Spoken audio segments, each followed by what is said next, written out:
You guys hear me?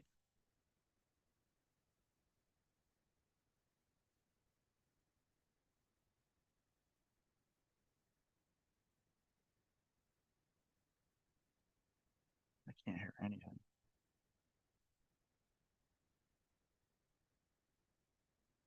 There we go. We are back in business. All right. All right, guys. Well, welcome to the live session of seller calls. I'm going to be going live for the next like 4 hours. So get ready, strap in. We're about to just crush some seller calls here. I mean, let me check one thing.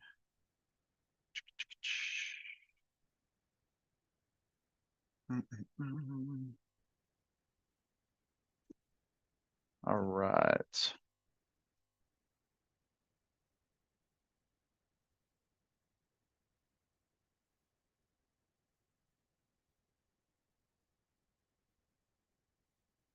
see here. Just getting all set up.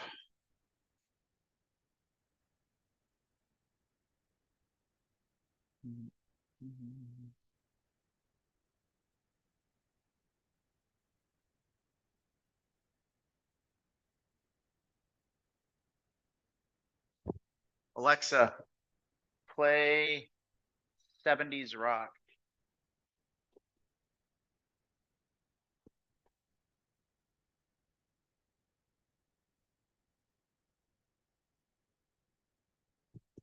Alexa, volume up.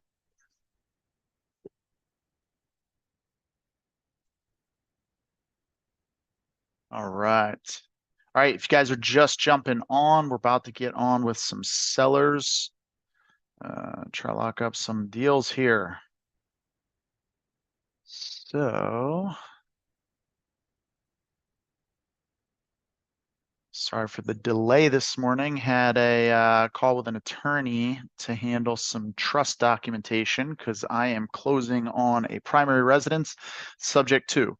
So, if you guys don't know anything about subject to, or you know a little bit, you want to learn more about subject to, it's something we specialize in is subject to transactions. And so we've done a bunch of them. We have some rentals that we own subject to. We've done wraps via subject to. Obviously, I'm closing on my primary residence subject to. And so we have a whole host of different ways that we can handle those transactions. So if you guys have any cash deals that just don't make sense as a cash deal and you need help pivoting to creative, we can absolutely help you there. Also, if you have deals that are cash that you've tried to push out and you can't find buyers, you've done everything you can to dispo it, and it just does not make sense as a cash deal, but it is clean, it's livable, and it's financeable. We can, what we specialize in is transferring those over to novations where we can get you 30 grand plus on those deals that we would split and get those across the finish line. I mean, we've got a few right now in escrow. We've got a couple that just closed. I've got one that is probably going to be a $200,000 spread if it goes exactly, if it goes according to plan, but obviously nothing goes according to plan. So even if it does fall apart, not go according to plan, should still be a six-figure deal. So bring us what you got and we can help you out here. So all right. So first, I'm going to start with a deal that we're trying to get across the finish line. This is actually a JV deal. Let's see. We're getting ready, gearing up for closing. So let's just reach out to.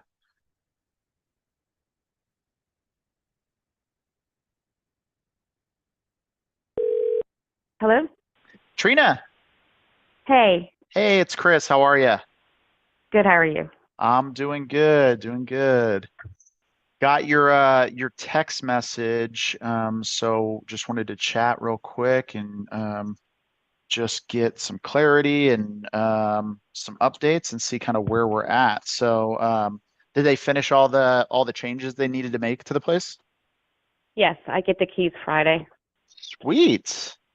Yes, That's exciting. yes.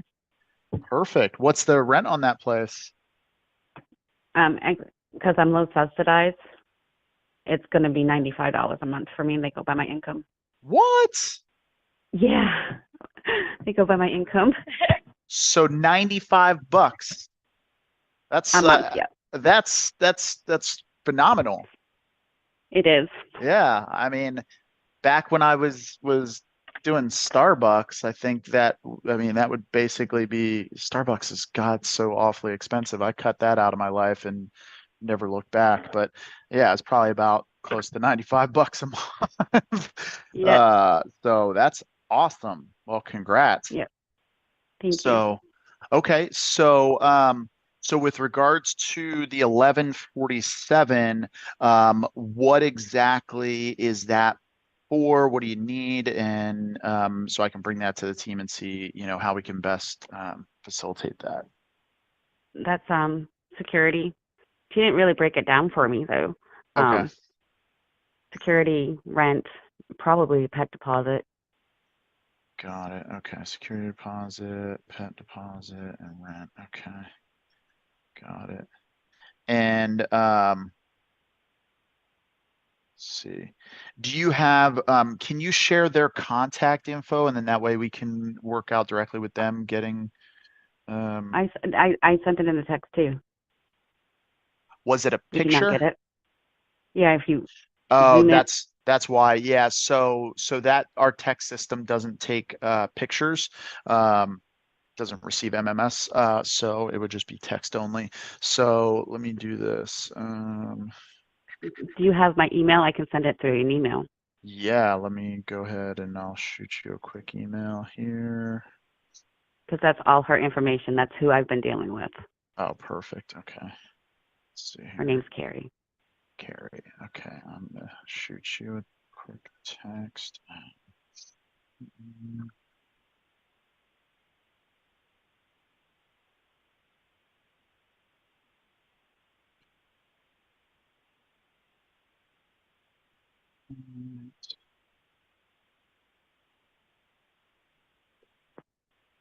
All right, just sent that over.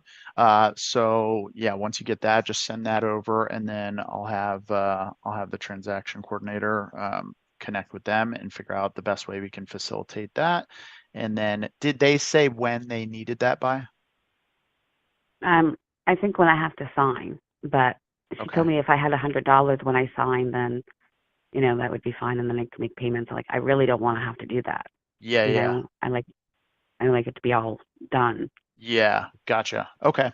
All right, perfect. And you sign on Friday when you pick up the key? Yep. Okay. Okay.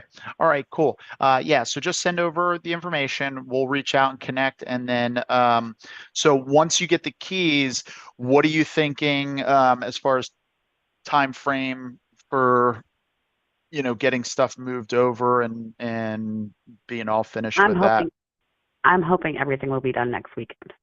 next weekend? Not this Okay. weekend come not this weekend coming, the following weekend.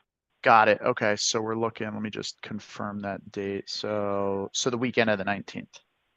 Yes. Okay. So by the Monday, the 21st, we should be good to close. Yes. Perfect. Okay, great. Yes. Awesome. Well, that's exciting news. And what I'll do, I'll update the team as soon as we get that email. I'll go ahead and get that over to them. They'll reach out and work with Carrie, you said it was. Um, Yes. and yeah, start facilitating that process and do what we got to do to get it all wrapped up. Yeah. Because I didn't say that I went through online to find you guys. I just said you guys are my agent and my realtor. That's all I said. And Got it. Okay. you know, Yeah, no worries. I mean, because we'll keep it vague. I mean, at the end of the day, it doesn't really matter to them, like as far as right. we're, so we'll just say, yeah, we're helping her with the sale of the property and, blah, blah, blah, and go from there. So, Because it's the next town over from where I'm at, but it's mhm. still a small town. Yeah, You know yeah. what I mean? So Yeah, I hear you. I hear you. Well, yeah, we'll keep it vague and stay, in that vein of, we're helping you with the sale of your house. I mean, which is the truth. mm-hmm. So, That is the truth. Yeah. yeah. So now, when it comes down for the closing of the house, do you guys like send me a check, or you wire it right to my bank? Yeah, so the title company will actually want to know whether you prefer a check or a wire. Did you have a preference? Which is better? Well, if by better you mean what's faster, I would say a wire. Okay, Um, then a wire's fine. Okay. All right. Perfect. So yeah, so they'll reach out to you to confirm wire instructions, and then usually, depending on what time of day the actual closing occurs, like there's a wire transfer cutoff time. I think it's usually Hmm. somewhere around 1 or 2 local time. So if the wire's not initiated prior to that, then it won't hit till the following day. But within 24 hours, you'll Okay, typically see the wire. So, okay, all right. all right. Because I've never done this before. Yeah, no, it's exciting, right? So, It is exciting. Now, where do you guys get your money from if I'm not paying anything? yeah, so we work that out with the buyer. We usually get, a small fee there, and so that'll come out at closing. Okay, Yeah, so it doesn't change anything on your end of the table. So, okay. that's what makes it really easy. Because I was sitting there, I said, I've never asked that question. I probably should. Yeah. No, title takes care of distributing all the funds and everything, and make sure that you get your fee, the agents get their fees, and we get our little cut as well, and then everybody's good Okay, to go. awesome, So, awesome. So yeah, on to the next chapter. yeah. Well, I'm excited for you, and we'll keep you posted. I'll let you know if we need anything else, but we'll reach out to her as soon as we get that information and go from there. All right, thank you. All right. Thanks, Trina. You have a great day. All right, you too. All right. See ya. All right, guys. So, this one is another JV deal in the middle of nowhere, Maine. I think it's a population of like, I don't know, 2 or 3 thousand. Let me see. Ashland, Maine population. Oh, yeah, I was way off.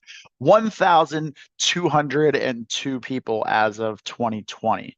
So, yeah, not exactly a booming, bustling town, but this is a JV deal that, if it was just a cash wholesale deal, this deal would be absolutely dead in the water. I can promise you nobody is there might be a couple fix and flippers there in Maine, but you're going to have a hard time tracking them down.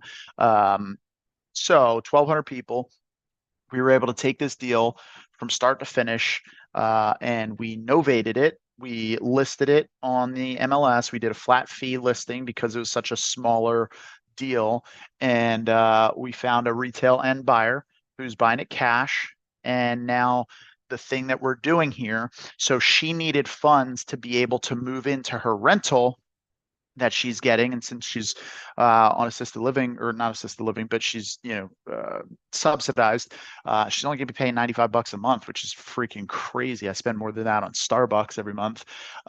So she's getting that, but she needs about $1,200 to be able to get into that place. So now we're going to get, and this is a pro tip for you guys. If you guys are newer to wholesaling or doing novations and you don't have money to help somebody with those moving expenses on the front end, you need to figure that out.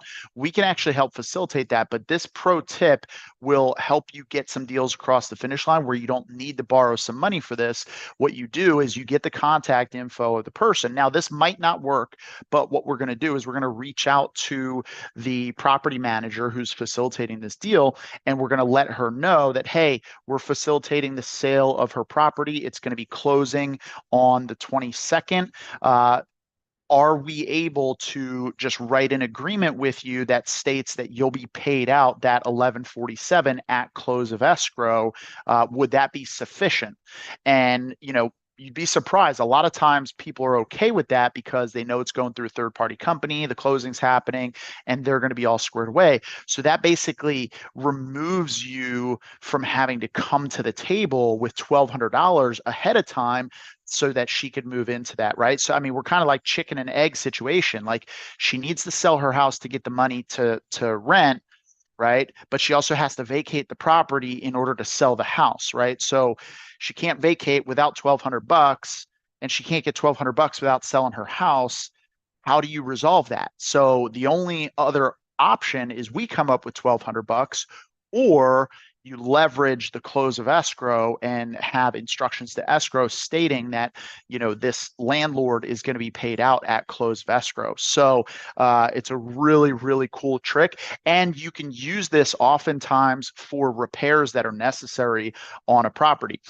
So a perfect example, we did a deal in Joshua Tree where we had to fully replace the roof and they needed a new septic tank. The roof, I want to say, was like $12,000 or $14,000, and the septic tank was another like $5,000 to $7,000. So we were all in close to $20,000, and at the time we didn't have an extra $20,000 sitting around. So now, if you're working with just like Joe Blow contractor, like handyman guy, he's probably not in a position to foot the bill for the work and get paid that way. But if you work with legit contractors, more often than not, they're in a better financial spot, and you can usually get them to be willing to accept payment at close of escrow. And so now, again, once again, that removes you from having to foot the bill.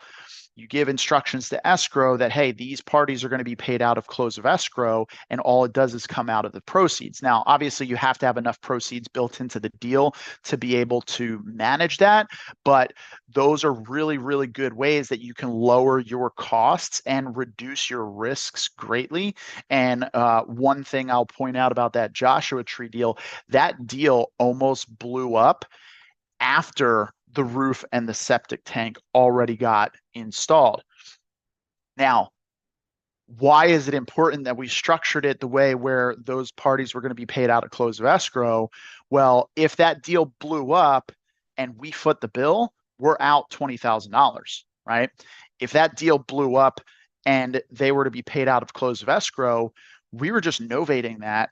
We're not the owner of the property. We're not really involved other than just facilitating the transaction. So if the deal completely blew up, we would just walk away, and those parties would have to put a lien on the property to encumber the property so that they could eventually get their money back that they put into those renovations. So it's a really good way to mitigate your own risk and get deals across the finish line. Now, I wouldn't suggest doing that with any old deal, just like getting contractors to do a bunch of work and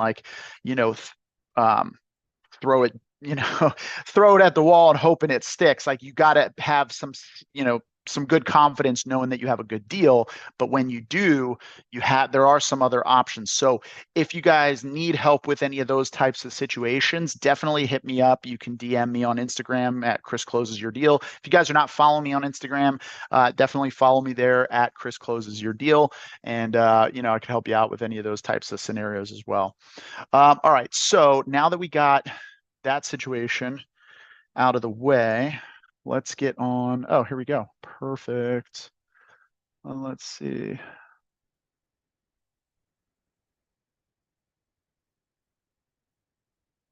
All right, Stanford Management. Okay, I want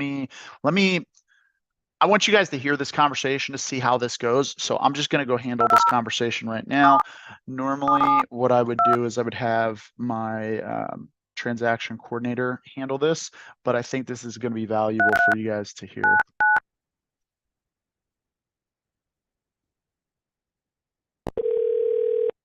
Thank you for calling Stanford Management. Please listen.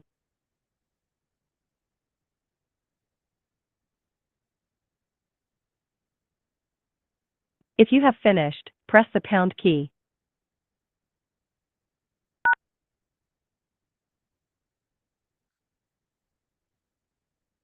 Sorry, I could not find a similar extension number or menu option.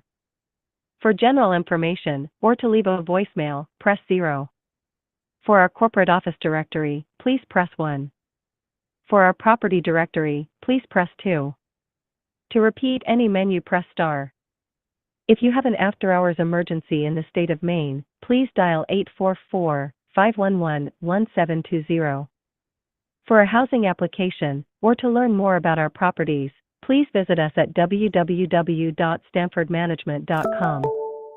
Have a wonderful day. All right, let's try this again.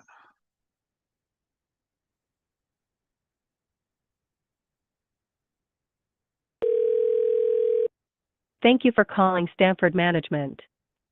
Please listen carefully as our menu options have recently changed.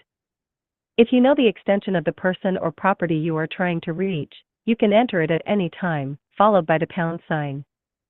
To repeat any menu, press star. For general... Sorry, I could not find a similar extension number or menu option. For general information, or to leave a voice... Okay, I'm gonna call her direct number.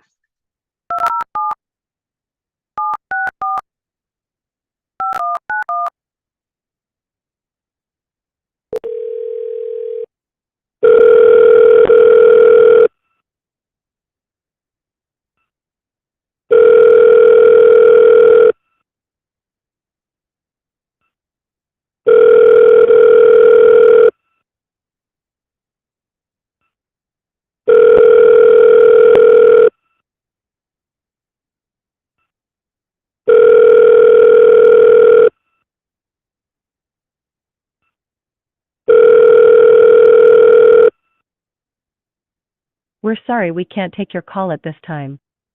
Please leave a message after the tone. Let's try.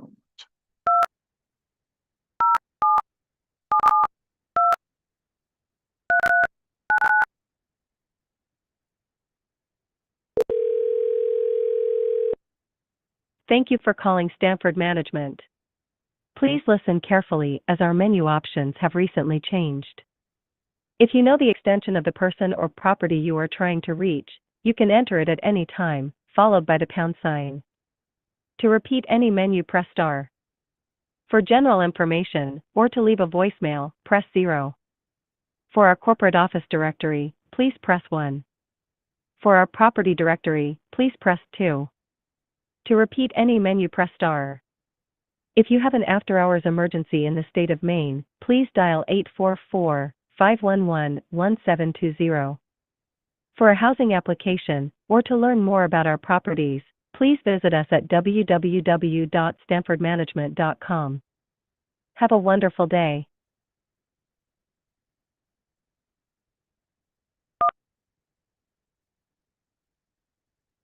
Please enter the extension of the person you are trying to reach, followed by pound.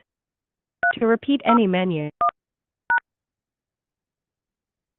Sorry, I could not find a similar extension number or menu Okay. option. Please enter the extension of the person you are trying to reach, followed by pound. To repeat any menu, press star. Stanford Corporate Directory. Cindy Turnbull, 218. Cindy Rabash, 212. Tina Willett, 215. Eve Dunham, 361. To repeat this menu, press star.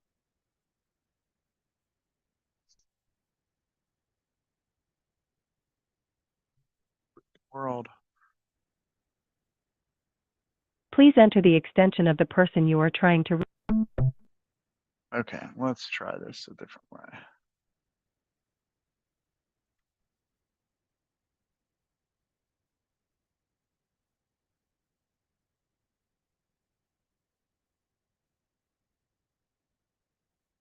Mm-mm.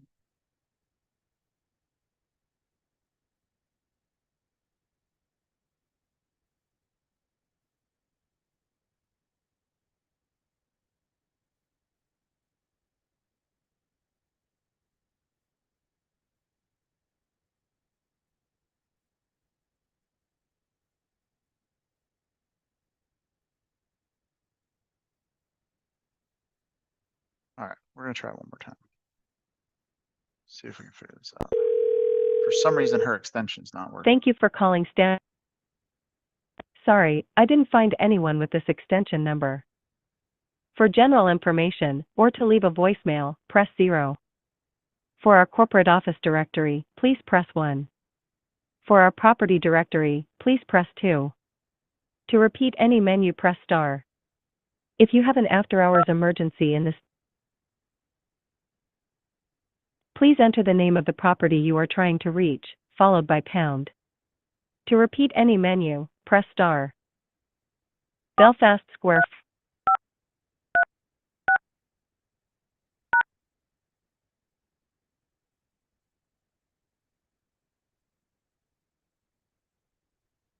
Sorry, I could not find a similar extension number or menu option. Belfast Square 503. Belleville Commons 504. Bethel Park 505. Bowdoinham 507. Brownsville House 508. Bucksport 509. Cardinal Glen 511. Clymer House 512. Clymer Park 513. Cornish Station 514. Cowansville Commons 516. Cowansville House 517. Deer Crossing 518. Dixfield Square 519. Elsmore 520. Ethel Walton 522. Franklin Commons 523. Greenbrier 524. Harbor Hill Estates 527. Harbolite Square 528. Hazel Thompson 529. Helen Noreen 530. Holden Square 5. Transferring your call to Helen Noreen.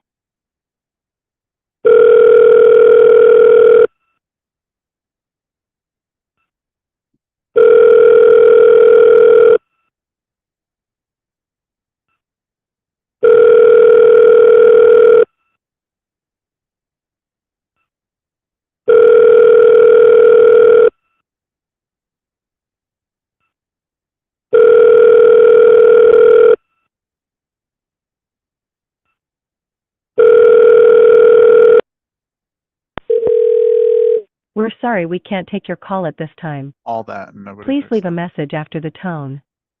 When you have finished, please hang up. Hi, this message is for Carrie Halford. This is Chris Deal. I was calling on behalf of Trina Poland. Wanted to connect with you regarding her move-in date and, facilitating getting you guys squared up with funds from the sale of her property. So give me a call back when you get a chance. My telephone number is 619-525-7132. Again, 619-525-7132. Hope you're having a great day, and I look forward to talking to you soon. Bye-bye. All right, that went nowhere. So let me just forward this over to Carolina.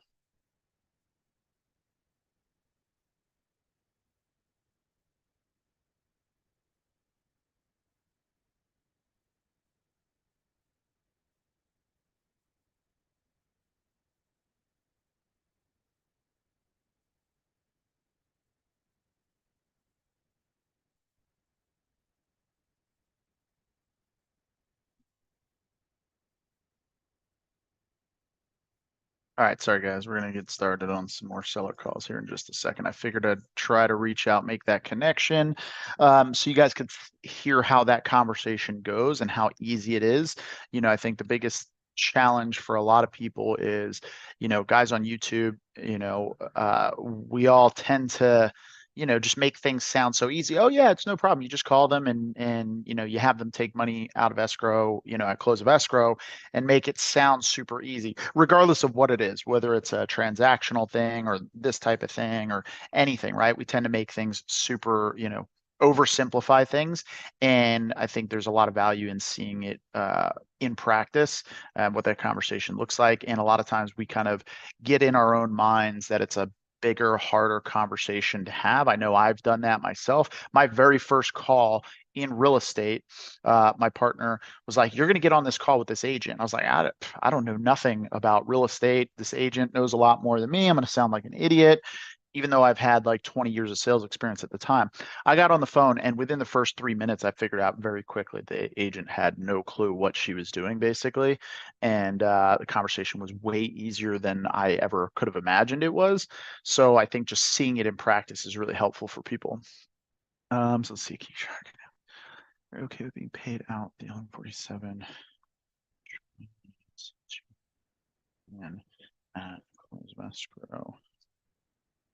Um,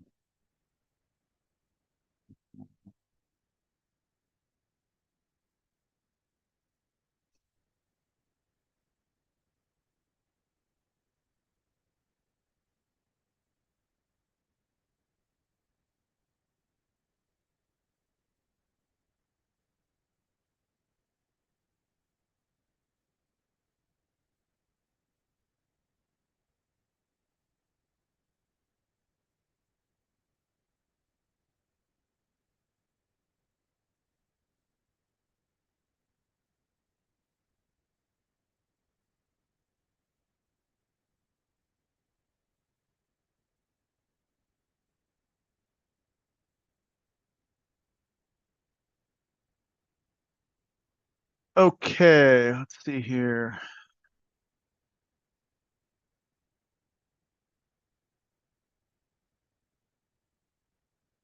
Um,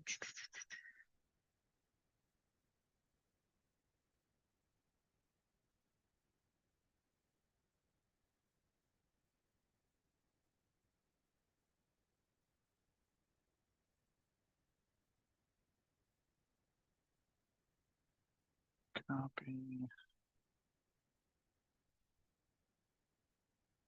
All right, so if I am able to get on with that that company, I will definitely keep you guys posted here.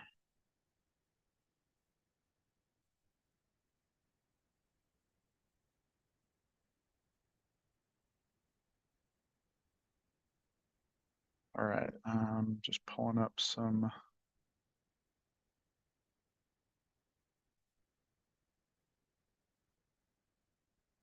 emailed in leads. Come on, what the freak? Why is this not showing up?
Okay.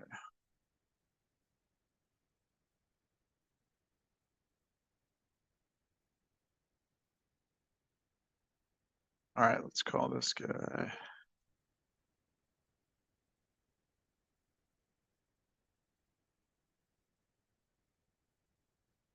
What is going on? Why am I not finding these people in the CRM?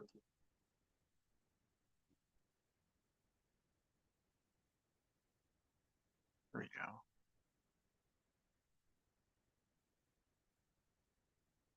All right, so this guy filled out a web form. Financial difficulties. What longer than we originally anticipated. Put us behind on our bills. Gonna be renting.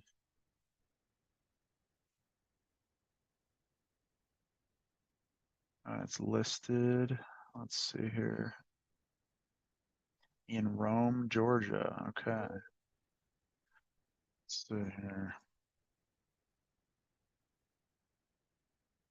Oh, that's a nice little property.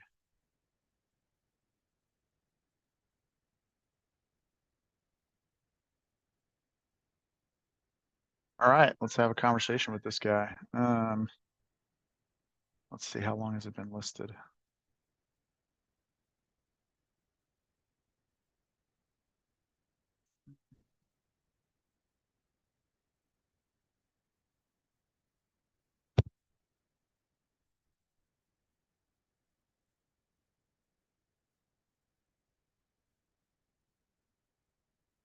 Says they would take 190. So they have it listed. What's your asking price? 2055, right? 2055, and they would take 190. So for any of you watching, always, always, always assume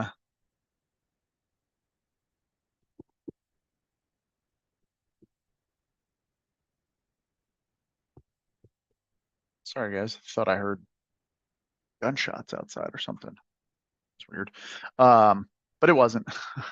So anyway, so always look at that and just assume whatever their asking price is, assume that that's the retail listing asking price that they would have, so that you can assume the sale for a reduction pursuant to realtor commissions, closing costs, and all that jazz, right? Of 10%.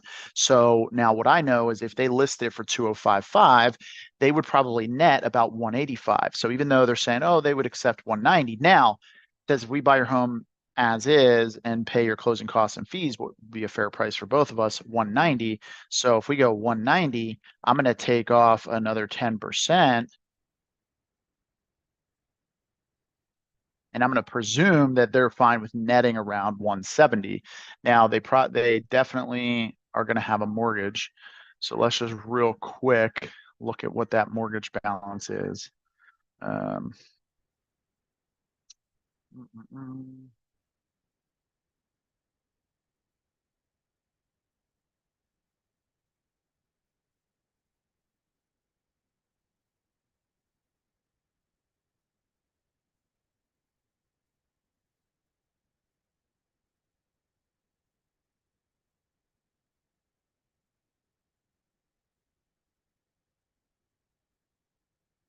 So it looks like they have a loan balance around $130,000. Okay, so they've got some equity. They also have some room to work. So let's see what we got here.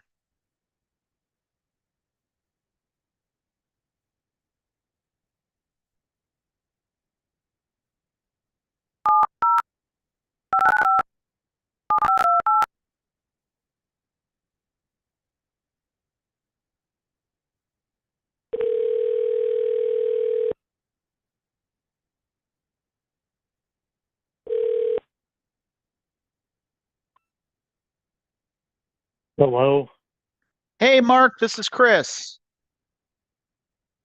Chris from. Yeah, from Fast Cash Offers. You had filled out a form on our website about a property that you were looking to sell there in Rome. Yep. Mm-hmm. Yeah. Did I catch you at a bad time? No, not really. I work from home, so Oh, okay. it's all right. Nice. It's all good. Yeah, I feel like that's like 80% of the people I talk to these days. Is everybody works from home ever since COVID. Yep. What do you do? I am an account manager for a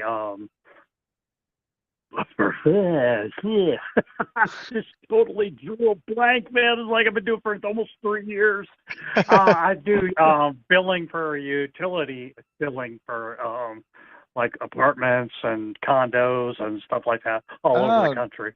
oh, got it. Okay, nice. For like big buildings, like high rises and stuff. It ranges all from I got properties that'll have as low as 3 and 4 units Oh, to okay. properties that have close to 500 units. So depending where it is, and like right now I'm currently working on a portfolio that has 42 properties, and I'm like, thank God I just finally finished it. Nice, First of nice. the month is the royal bear. First 2 weeks of the month for me are like, and the rest of it is like smooth sailing. But Yeah, on to why you called. Yeah, because yeah, yeah. now here's the thing I've got the problem with is that I'm currently listed with a realtor, but Okay.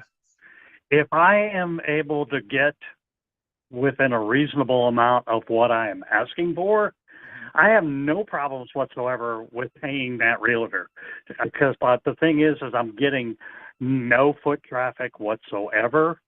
Mm, And so I'm like, something's got to give because I'm relocating, and since I work from home, all I need is internet, so it doesn't matter. But my wife, there's times where she's driving 35, 40 minutes to work, and it's like at 4:30 in the morning, and I'm trying to get her a lot closer to her work, and her family lives up near her work, and so I want to get her closer there. Got it. Okay, that makes sense. Where is her job located? Here, she's in Calhoun, Georgia. Calhoun, Georgia. Okay, got it. And would you guys be looking to buy a property in that area, or are you guys going to be renting? Or No, we're looking renting right now. We want to get rid of some bills. We want to get our credit back to where it needs to be, and maybe within a year or so after renting, we can go and think about buying. Got it. Okay. All right. Well, yeah, we can, a lot of times we can help in those types of scenarios. We've helped a lot of people in similar types of situations. One example is, we had a seller that was, just very much in a similar situation. They had some like medical stuff that they were dealing with. And so, one of them wasn't able to work for a period of time. And, obviously, bills keep coming. They don't stop. As you know, in your Right. utility billing company, right? Like there's no excuses. Right. Yeah, exactly. So they got a little bit behind, credit got beat up a little bit, and they were looking to make a move and kind of reduce their overhead. And we were Right. actually able to help them. We have a few different ways that we can help people. Sometimes it's a cash offer, but sometimes there's other scenarios that we can put together that actually help more than just a straight clear cash offer. Like Gotcha. there's a program that we've done in the past where the way that we structure the deal, it actually over time helped to further improve their credit score so that it put them in a better position. Now, I'm currently with a debt consolidation company and have been for like 7, 8 months now. And it's like a 4-year program. And so, and it's already like out of the 24 bills that I had, there's already like 7 of them that have already been hit on and that are already starting to be worked on. And Nice. so with that being said, I'm already, down that path. I'm ready to, I'm getting that part going. Nice. It's just trying to, get ahead of the bills, buying, where I'm at right now with mortgage and stuff like that. And, what I plan on trying to do with however I sell the house is pay some of my bigger bills off, and like I said, I know a few, and so we'll leave it at that. But Okay. It's just a matter of trying to get things squared away, Yep. Yeah. You just got to bring your overhead down as much as possible. So I totally get it. I've been there myself. So I can totally relate to that situation. Let me ask you this. Is it, because you said debt consolidation, are they consolidating to like one bigger loan, or are they doing well, debt? I pay X amount into their program, and then they work for me with my creditors to reduce my debt. And most of it has been taking each bill pretty much and cutting it in half. Oh, okay. Got it. Okay, perfect. All right. And then you mentioned, well, yeah, we can get into some of the details here in just a moment. And by the way, I do have to let you know that all calls are monitored and recorded for quality and training purposes. Really the point of this call today is really just to see, Mark, if your property qualifies for getting an offer as is. We're generally looking to buy properties for one of 2 reasons, usually. Either we're going to fix it and flip it, or we're going to buy it and hold it as some sort of a rental. It could be a long-term rental, could be a short-term rental, could be like an insurance rental, right? Like hurricane, Right. disaster relief. Right. Insurance companies need to put somebody up. They might rent it for 6, 9 months, right? Something like that.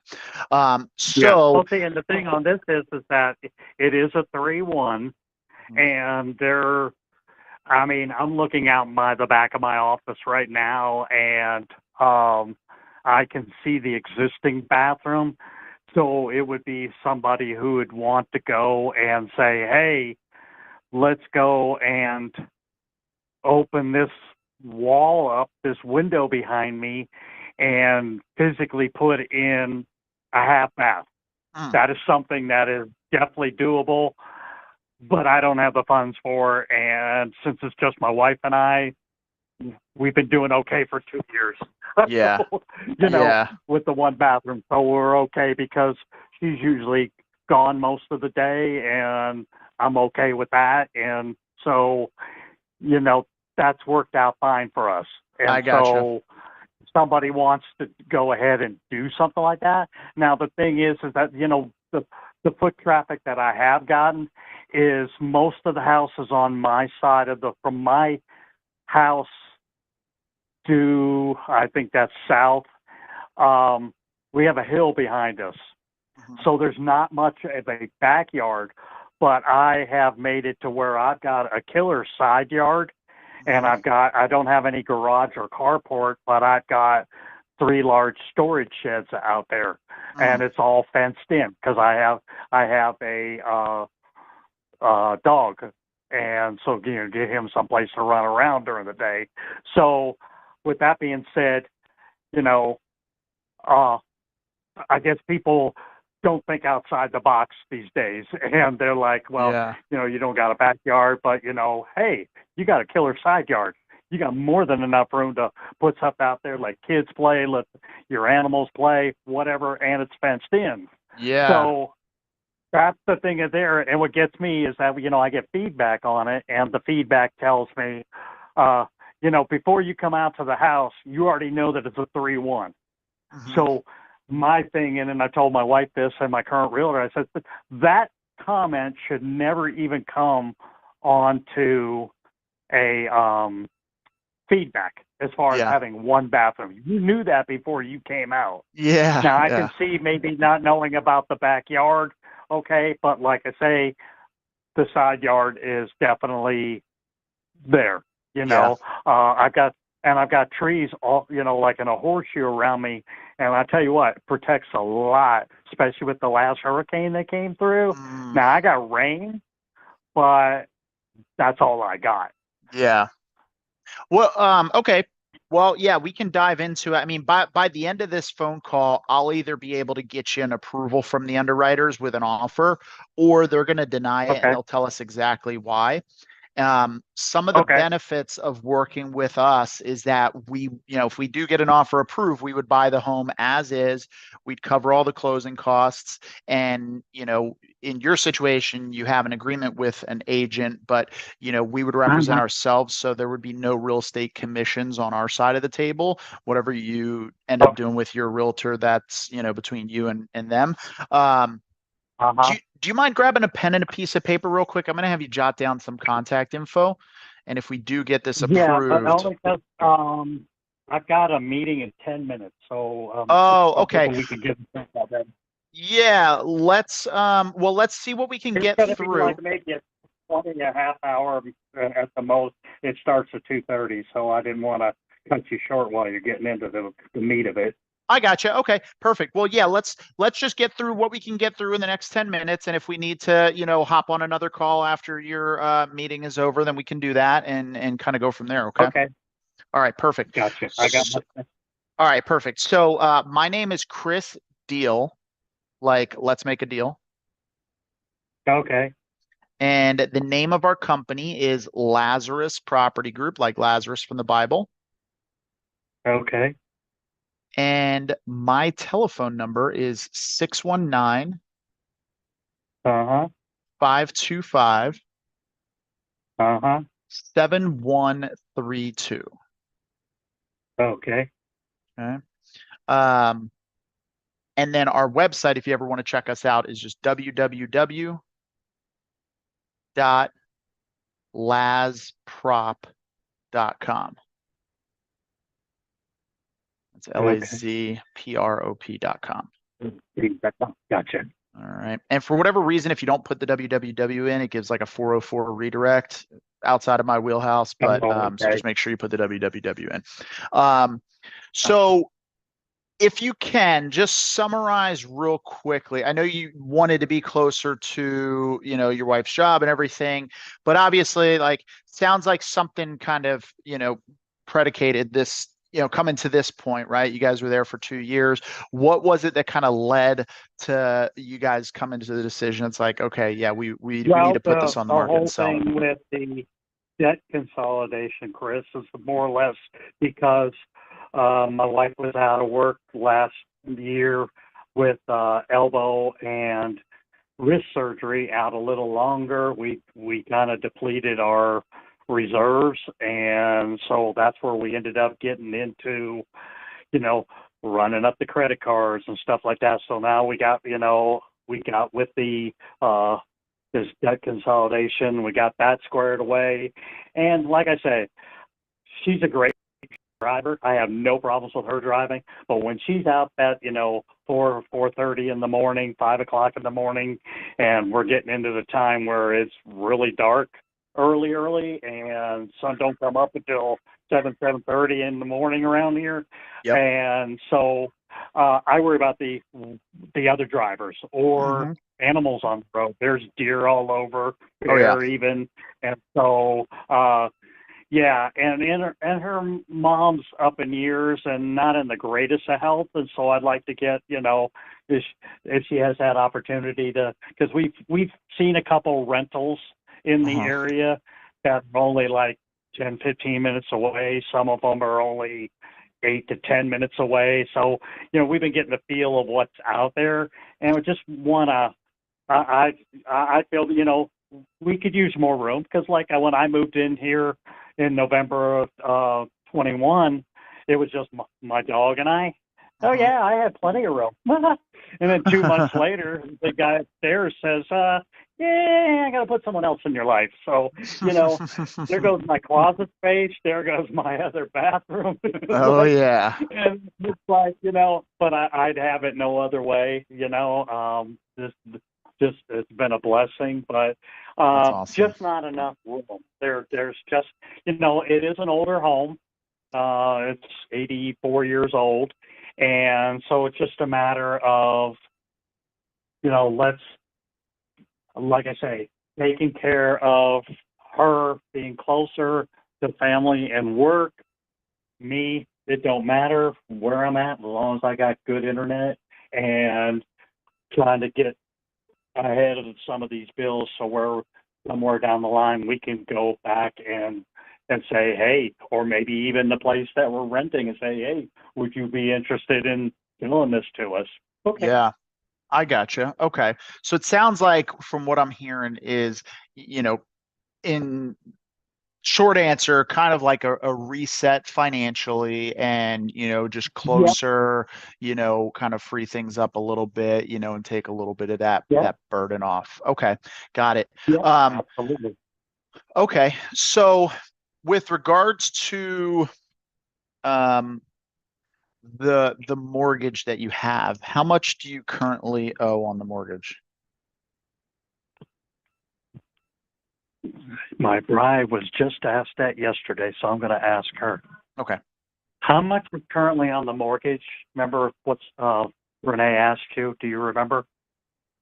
The payoff was like 126 or something. It was like 30. It was like 130 altogether with the back. Oh, gotcha. Yeah. Yeah, because we fell behind last year, the end of last year, we ended up getting where we moved several months to the end of the loan, so it's kind of like a thing. Forbearance. So between that, that's it. Between that and the current mortgage, it's like 130,000. Okay, so you got about four or 5K of a forbearance, and then 125, 126 on the main balance. Yep. Okay, got it. Mm-hmm. Do you know what your interest rate is? 3%. 3% even? Uh-huh. Okay. And do you know what your monthly PITI is? Principal, interest, taxes, and insurance? Everything, I have a 877 is my total mortgage payment. Okay, got it. All right. And then let's see here. Okay, so you But guys have trust it. me, when I hate to give up a mortgage like that because I know I can't even find rent for that with a decent place. So this has got to be something that I'm like, I'm dedicated to get this done so I can get back on the plus side and because for rent, yes, you don't have to worry about upkeep and stuff that somebody else is doing, Yeah. but you don't have anything to show for it at the end of the year either. Yeah, yeah, exactly. Yeah, no, I've been there myself and it's but everything in God's timing and God works it all out, for his glory no matter what, so yeah, so I totally get it, man. I've, been there myself and, my wife and I are just working out of that, out of similar situation. And so, yeah, I can definitely, appreciate the position you're in.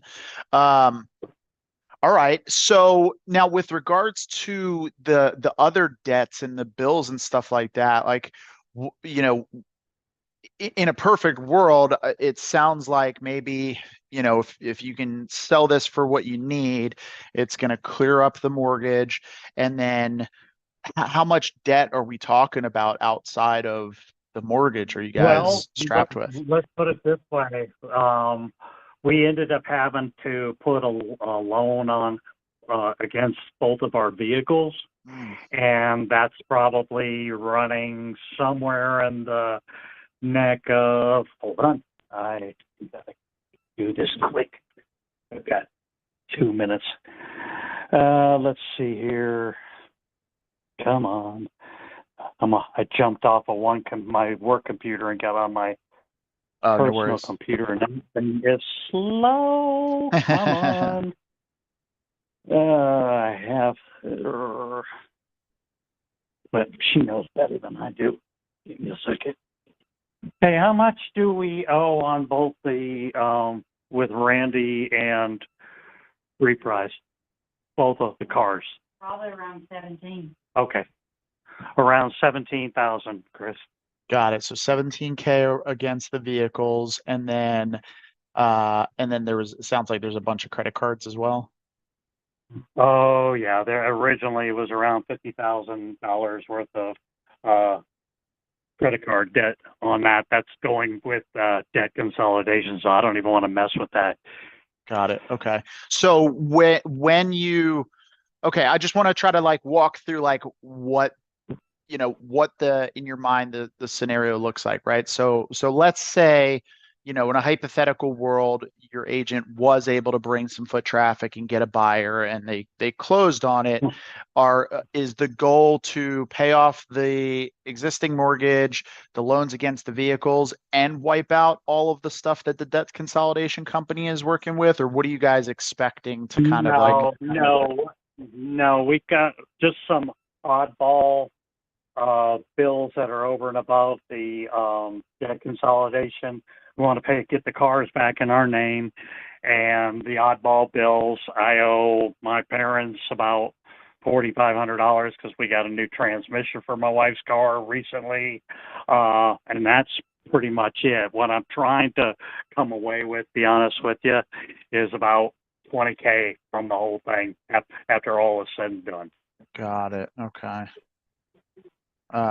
Okay. So just so I can be clear, if the mortgage is taking, I gotta run.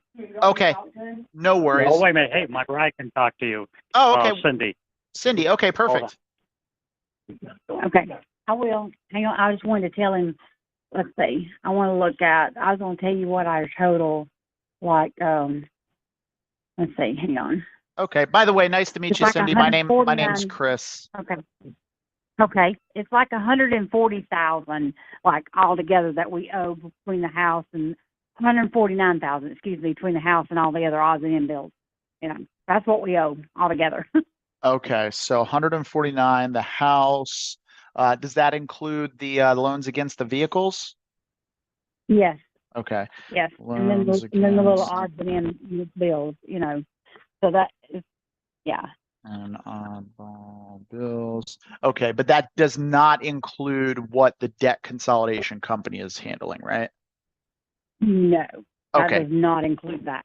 got it. And that was around 50.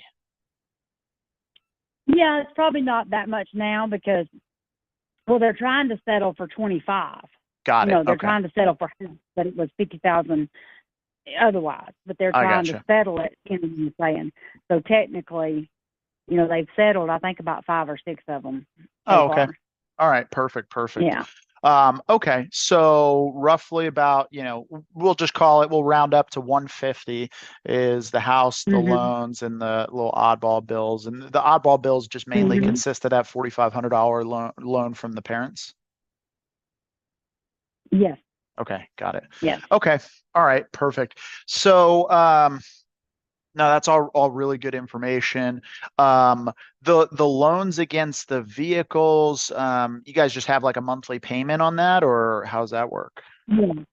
Yeah. So we have a monthly payment between the two of them. Our monthly payment is like almost $800 between the two of them. Oh, wow, it's like your mortgage payment. Yeah. Yeah. Got it. What's It the is, and that's interest the on main that? thing we want to know. Yeah, that's the main thing, and it may not even be 7,000 I owe on mine. It'll vary, you know, when I pay it off. Yeah, You know what I'm saying?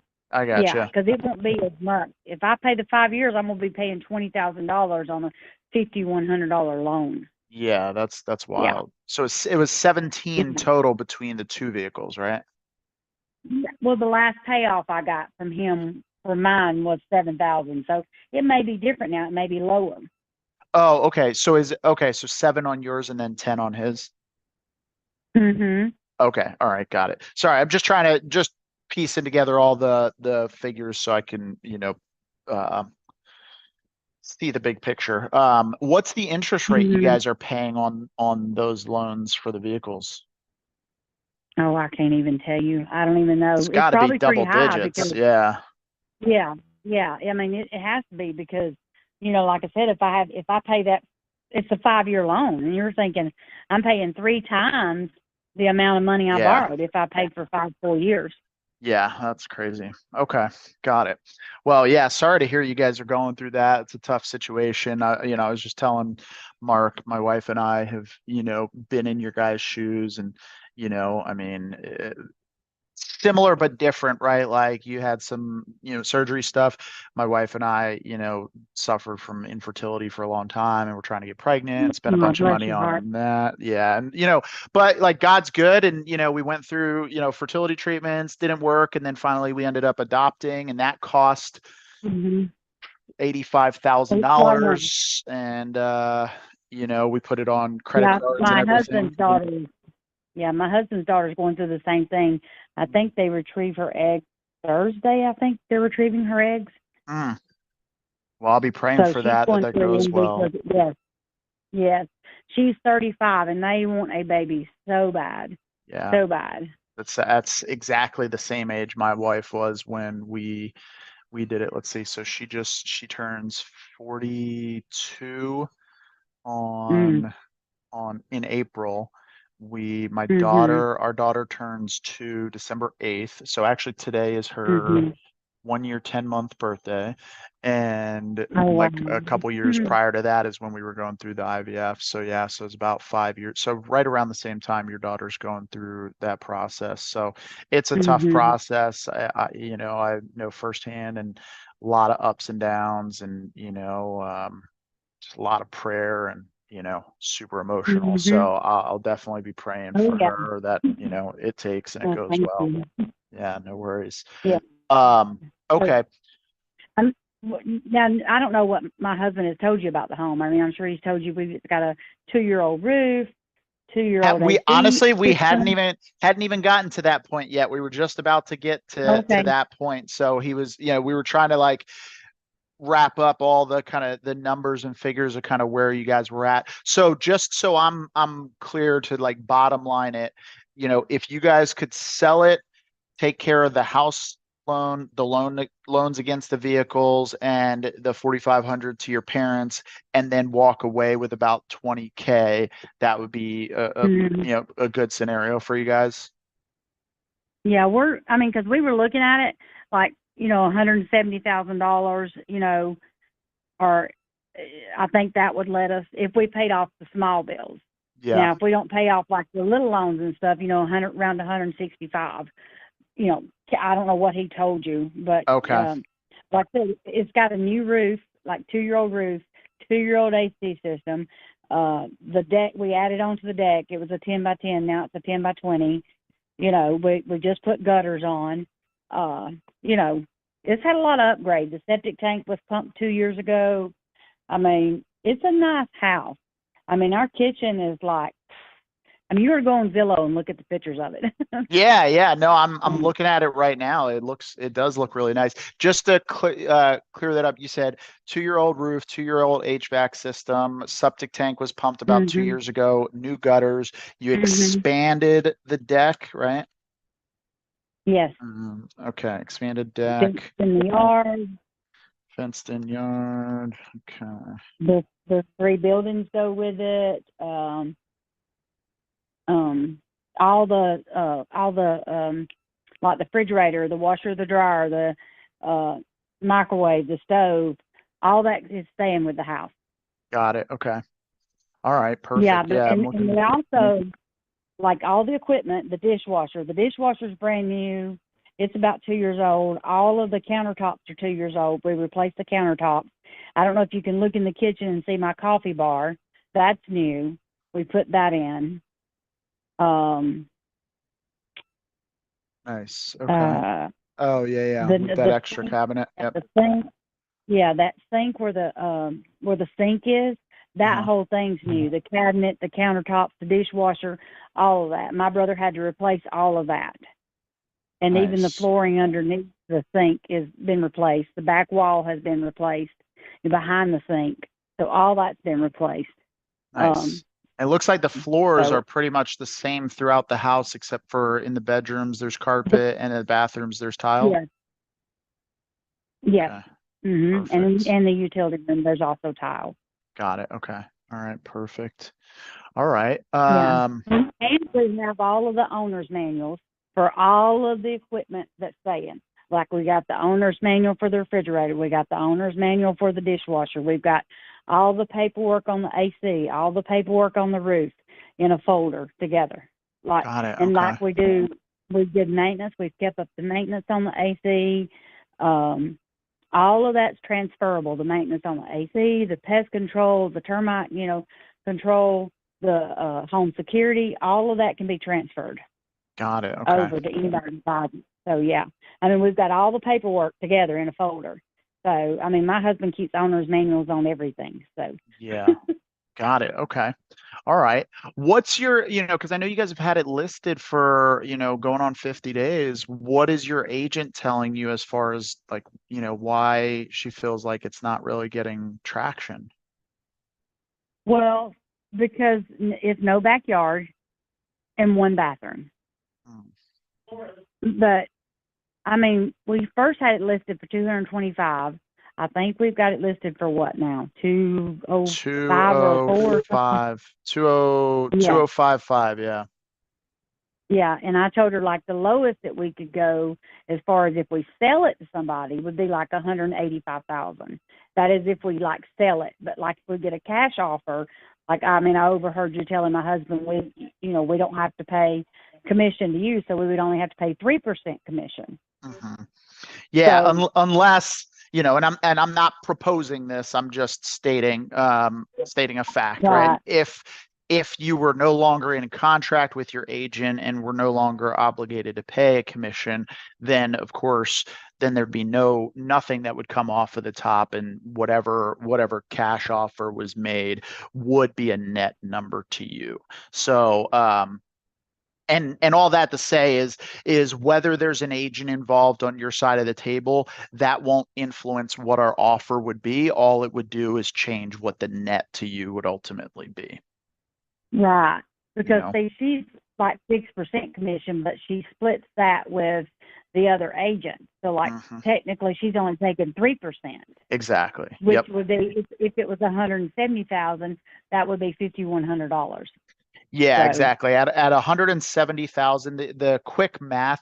So the general rule of thumb when you sell a house retail, even though there's 6% commissions, you're going to have closing costs, buyer's requests for repairs, sometimes home warranties, and a lot of times 95% of the properties that we're seeing sold right now, buyers are looking for an interest rate buy down because the interest rates are higher.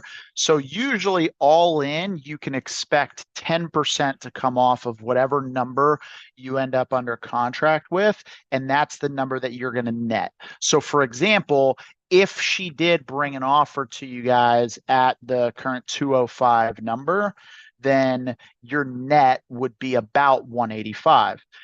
If, but if you took her side out, or sorry, the buyer side agent commission out, then you would reduce, you would save another 3%. Um, and then if we're covering, like with our cash offers, we cover the seller side closing costs. So that can save like, half to 1%. So you could be mhm. looking at like a 4% difference there. Um, okay, perfect. As far as like the outside, you said there's no backyard. So is it just like a side yard? Because I see Yeah, there the is like side, a, you see the fenced in area. There's that yeah, one side yard, and then you have a little bit of side yard on the other side.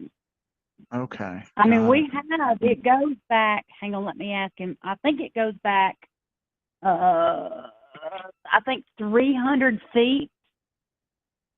Our Hmm. property goes back 300 feet, I think, from our backyard. Hang on a minute, let me get out this back door. Hang on. But you guys are on like, aren't you on like a little over a half an acre? Yes, yes. But see, Okay. we have wood that can be cleared out. Our Mm, property goes back, I think, another 300 feet from our deck. got it. Okay. So, I mean, we have woods. We have a backyard, but it's woods. Mm, okay. So it goes up a hill. It's not a really big hill, but it just goes up a little bit. But I mean, anybody could clear it, if they had the money, they wanted to clear it and they could put a retaining wall or something, Hmm. and they Gotcha. would have a little bit of backyard. But I mean, I love this house. I absolutely love it because it's an older home Hmm. and, it's more sturdier than what people are putting together these days. Yeah. Um, and the fact that the road that we live on, when I was a little girl, my daddy always frog gigged. So he would ride up and down this road looking for ponds to frog gig in. Oh, Mm. holy crap. I just saw a granddad long leg. I'm going back in the house.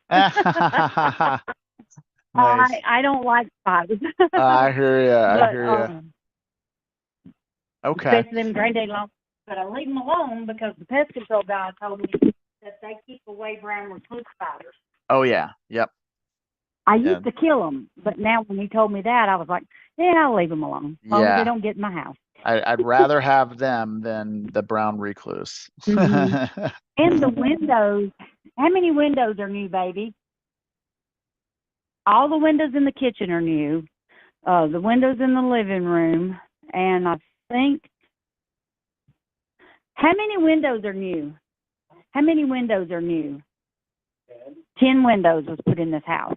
And the windows that was put in, you can open them from the top and the bottom, Oh, nice. so you can clean them. They fold to the inside. Perfect. Okay, great. So I'm good. Is there a basement or a crawl space? There is a cellar, Okay. but it is concrete, and it does have a little bit of water damage, and that has to be fixed. So, Have you had any the quotes cheapest for one, that? yes, the cheapest one was like $12,000. Oof. Got it. Okay. Yeah. So, I mean, if we sold it, sold it for like the 185 or the 190,000 or whatever we were going to pay to have the thing fixed before the people moved in. Mm, Got it. Okay. What Yeah. was the highest quote that you guys got for that? 16,000. 16. Okay. So somewhere between 12 and 16. Okay. Yeah, but the guy that, told us 12,000, we told him, said, hey, because we had 4 quotes and he was the cheapest. And, we told, we were like, okay, we sell it, we'll let you know, Yeah. Got it. because they were more local than the other people that came. Okay. All right. Um, But I mean, it could be fixed and because it's got electricity down there, mhm, but it doesn't work, so it'll have to be rewired. got it. And also, it has stairs that used to come up into the house. Okay. Yeah. What about It's pretty cool, though.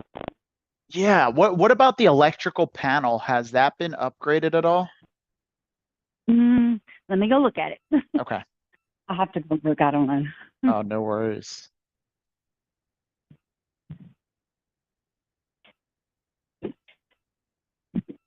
Have to go to the utility room to look at it. No, well, it don't have what are you talking about? It don't have those little screw-in bulbs, if that's what you're talking about. Oh, okay, perfect. So it's got flip breakers. switches. Yeah, it's got flip switches. Perfect. Okay. Yeah. All right. Okay. What about the bathrooms? Let me see. I didn't see. We only have one. Oh, that's right. Yeah, just the Yeah. one. Yeah. Okay. Okay, I'm looking at pictures. The- What is yeah, the what is the terminal's still in good shape. yeah, what's the tub look like? I mean, is that was that redone at all recently? I don't. It probably was redone before my husband bought it. I mean, it's like that. What do you call it? It's tub and shower combined. It's like It's like an insert. yeah. Got it. Okay. Okay. Yeah. All right. I think I can send you hang on a minute. Let me see if I can send you a picture. I figured this out. This is my husband's phone. Mine I can do. No worries. I can give you my email because I can't actually get pictures on this line. This is actually a landline that I'm calling you guys from. Oh, okay. Well, I took a picture of it. Let me go get your email. Okay. All right. What's your email? It's Chris, CHRIS, Mm-hmm. at LazProp, LazProp.com. Mm-hmm. Okay. Let's see if I can do it. See if I can figure it out from his phone. His is different than mine, so let's see. Outlook, email, subject. I'm just going to put tub, and then email address, Chris. What? Go back. Chris at LazPro. Prop, P-R-O-P. Yep. Prop. Dot. Now see if you is invalid. What the heck did I do? Is it LAZE? No, it's Or just LAZ. LAZ. LAZ. Yeah, it's the first Mhm. 3 letters of Lazarus, LAZ, and then the first 4 letters of property, prop. LazProp.com. This is invalid. I've got CHRIS at LAZPROP.com. Yep, that should be it. Okay. Maybe I don't want it's not wanting to have a separate. Please insert a valid email address. Okay, let me just try to retype it.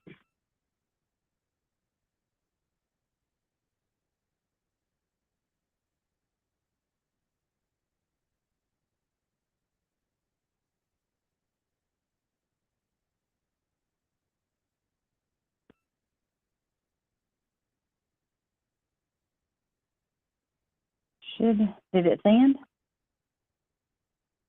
Let's see here.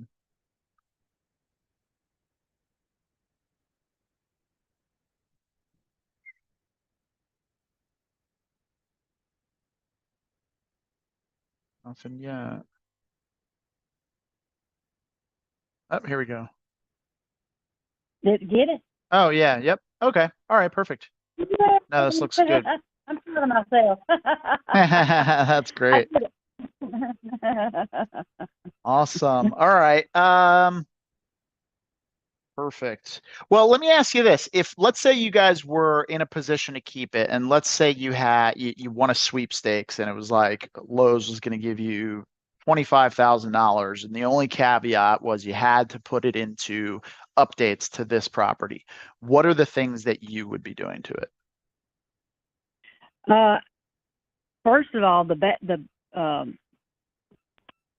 crawl space, whatever you want to call it, I call it a basement. It ain't really a basement, but it's more like a cellar because it drops down almost 8 or 9 feet.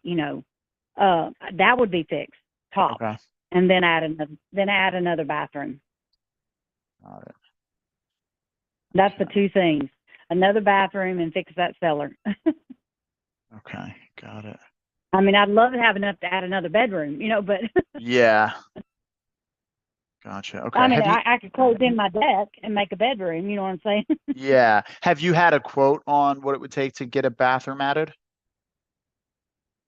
No, but if I did it, I would have my brother do it Oh, okay. Got it. because he does remodels and stuff like that. I mean, Oh, I would have my nice. brother do it. Okay. All right. Yeah. Perfect. Perfect. So All it right. wouldn't cost me as much because he would charge me less than, he'd charge me like $30 an hour instead of by the job. Yeah. You know Got what it. I mean? Yeah, that makes sense. Plus there. Yeah. Okay. That's what he charged me for my kitchen. I think it was $25 an hour. Nice. So I think we paid him like $400 because he had a helper. So Oh, it was that's like not bad at all. $400 for him to do. Yeah. It's good to know Nice. somebody. Yeah, for sure. It always helps. All right. Mhm. Well, let me ask you this. Because obviously it's been listed for a little while now. There's only so much Mhm. room you guys have to go down before, it doesn't really Mhm. make a whole lot of sense. I mean, what happens? Like, are you guys behind on the mortgage other than what you did the forbearance for? No, we're not. Okay. Mm-mm. All We right. pay Got it. it. What worst case scenario, if you guys were not able to sell it and get what you guys needed, like what would be the plan? Well, the plan would be to try to figure out how to get the money to get that cellar fixed. Yeah. That's the main. That's what I'm concerned with. Is the Got it. cellar. Okay. Was damaged because the wall is bowed just a little, and you can see it in the pictures that the people took. So, but I don't. My husband has them in an email or something, but Hmm. but I mean we've lived here. I've lived here with him. He's been here since 21. I moved in 22 when we got married, and the good Lord has took care of us. You know what I'm saying? Yeah, for sure. I mean, I just want to get it fixed. I don't want, and that's one reason we put gutters up, so Mhm. no more water gets there. My husband put those up, so that cost us about $150 just the gutters. Yeah. And my husband and myself and my son put them up. Okay. So, yeah, we did it ourselves. Yeah, yeah. Got it. Okay. And the agent that you're working with, I mean, how did you connect with her? I've known her husband since high school, Oh, okay. Got it. and so that's how I connected with her. And we've been friends on Facebook, and she's a customer of mine through Food Line. That's how I met her. And then she told me who she was married to, and I'm like, oh my gosh, I've known him since high school. We worked together at McDonald's. Nice, So, nice. now I know her, and she's a real godly woman. I love her. I mean, Yeah. she's just a very strong Christian lady, and so that's why I chose her. Got it. Okay. No, I understand. All right. Well, is there anything that I haven't asked you that you guys might need help with? I don't know what my husband said to you. I don't know. Honestly, we got virtually like just the introductions really is really kind of where we were at. So we didn't really talk Mhm. much about the property. I mean, we talked a little bit about the situation.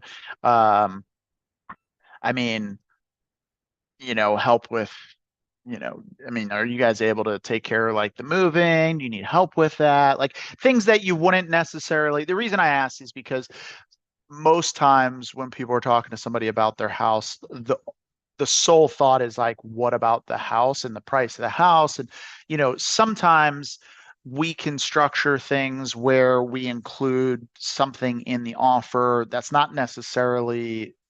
doesn't necessarily have anything to do with the house, but it solves a problem that somebody needs solving, right? So, Right. for example, like, one family, they were moving across the country and, they needed help with getting like pods and coordinating a storage facility where they were going to be moving to. So Mhm. we were able to help with that and we included that. We structured that into the offer, right? So is there anything else that that you guys are thinking, might be helpful for you that I could let them know to consider when they're running their numbers? Right. Well, I mean, the only thing, I know, we'll be renting a truck to move, Hmm. a U-Haul truck to move. So, um, hopefully if we get the biggest one, we can get, like the small stuff, the clothes and stuff like that, I can put in my car and stuff, and hopefully we can get all the furniture in one load. I mean, I only have two beds. I have a king size bed and a twin bed. Hmm. And and then of course you've seen our furniture. If you've seen the house, you've seen our furniture. I Yeah. mean, I think that we can get all the furniture in one truckload if we get the biggest truck. You Okay. know, it's just the buildings themselves. I have probably 15, 20 totes of Christmas decorations out there in one of the buildings. Gotcha. Okay. All right. So, I mean, that would probably be, but yeah, that would probably be the only thing. I mean, we just have to make sure we get enough money to move in with. You know what I'm saying? I Yeah. mean, and we want to be able to build I mean, because we had a savings and we had a certain amount of money in our checking account. We kept $2,000 and we didn't drop below that. And now it's hard for us to get any money saved back up. Yeah. Yeah. No, I understand. Okay.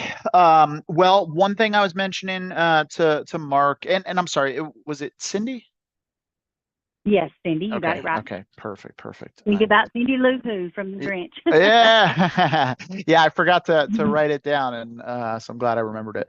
Um I Yeah. was mentioning to him that, we generally buy homes for one of two reasons. Either we're going to fix it and put it back on the market and sell it, or we're going to buy it and keep it as some sort of a rental. Could be a long-term, short-term, Mhm. midterm, all types of different reasons. So everything that you guys have been giving me has been going right into the system. That goes back to our underwriters, and they're actually running a report on the property that'll tell them pretty much everything that they need to know about it. So what I'm going to Mhm. do is I'm going to put you on a brief hold real quick. I'm going to run back there, kind of Mhm. see what they've come up with, and I will be right back. Okay. Yeah. Well, I know on the tax, we just got our tax paper, and Uh-huh. I know our home's valued at like two. They said 204,000. Because Okay. our taxes is like $2,000 this year. So, Okay. Got it. anyway, so I know that's what they've got it valued at Okay. on tax wise. Okay. Yeah, let me see what they came up with. Now, unfortunately, we don't have any like fancy hold music or anything. So you'll just be It sitting is in fine. silence, but I'll be right back, okay? Okay, hon. All right. All right. Thank you. Did I lose you?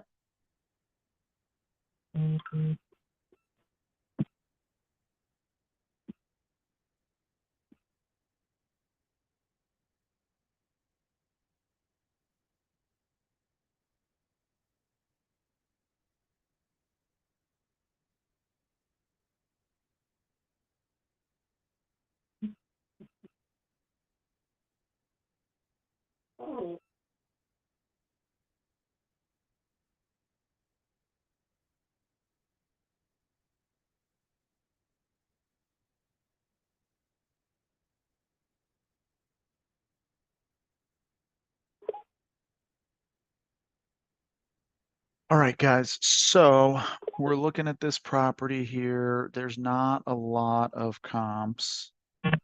Um, hmm.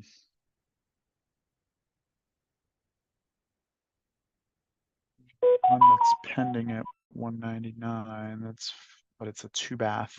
It's 960 square feet, but it's got that second bath. It's fully updated. This is a nice little flip here. I'm on hold, baby.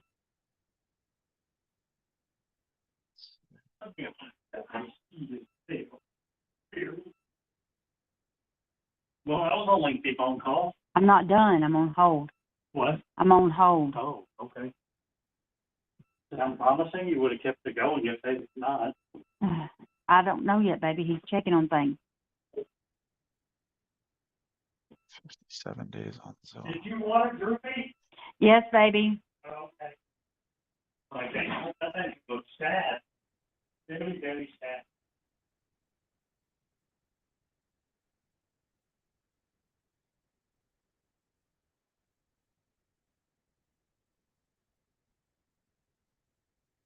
Mhm.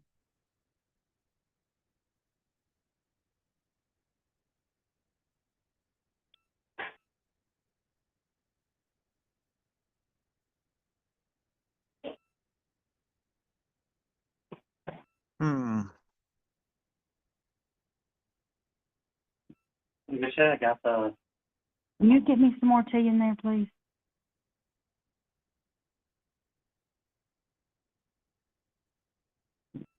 Reconsider. You know it's mid-afternoon snack time, don't you, buddy? You're a dog. You a dog. A dog. But unless you want me to.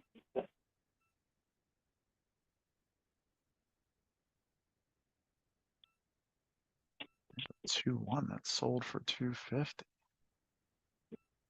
You know, because what's all we have? 3.5 acres. Yeah, it's a little different.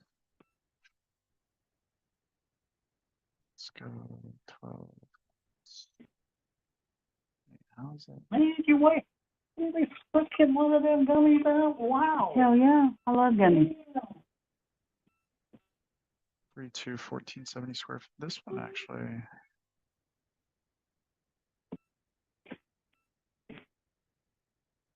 Oh shit. Maybe correct for my Mike and Ike's. Thank you, by the way. You're welcome. What's the other candy? My 1,000 grand bars. Holy Good crap. money. 7. Oh, yeah. I didn't see any of those. 23.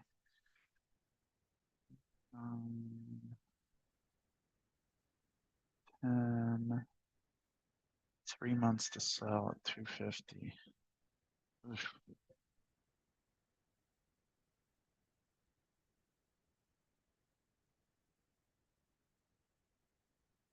It's 2 full baths. Actually, right down the street from ours.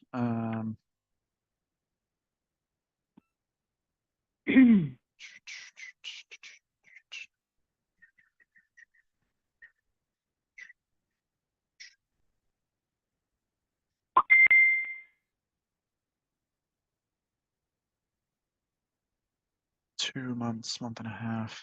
Sell this one at 248. Let's go to 6 months.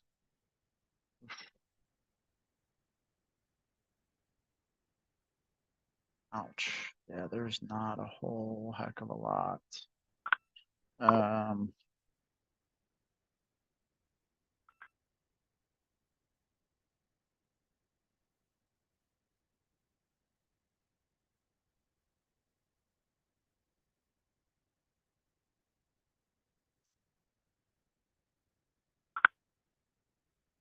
Okay, so.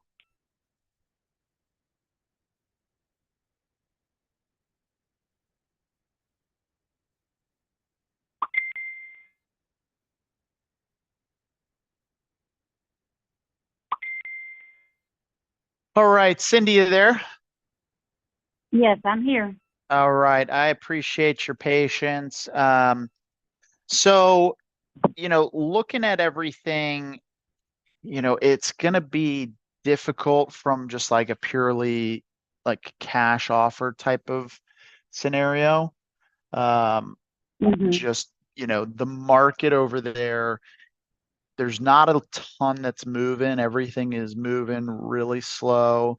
There's not a lot of value that we could really add to the property that's going to substantially like raise the value, So like even if we were able to come in, at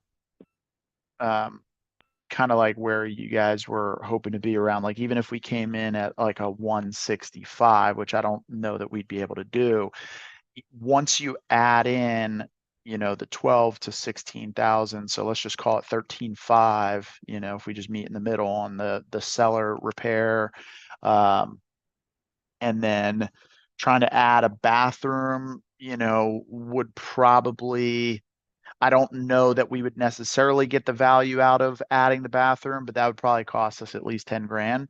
Mhm. So we'd be, around like 188, and so everything's kind of sitting longer, the stuff that's somewhat comparable, there's not a lot of one Mhm. bedrooms, is selling, around that 2 to 2.25 potentially. Um, Mhm. it just doesn't really leave, because even if we could sell, let's say we could sell it for 2.25 when it's all said and done, after paying Mhm. realtor commissions, closing costs, all that stuff, that basically nets us around 200. So then if we buy it at 165, we have to put 13.5 into the basement, and then call it another 10K into, adding a bathroom.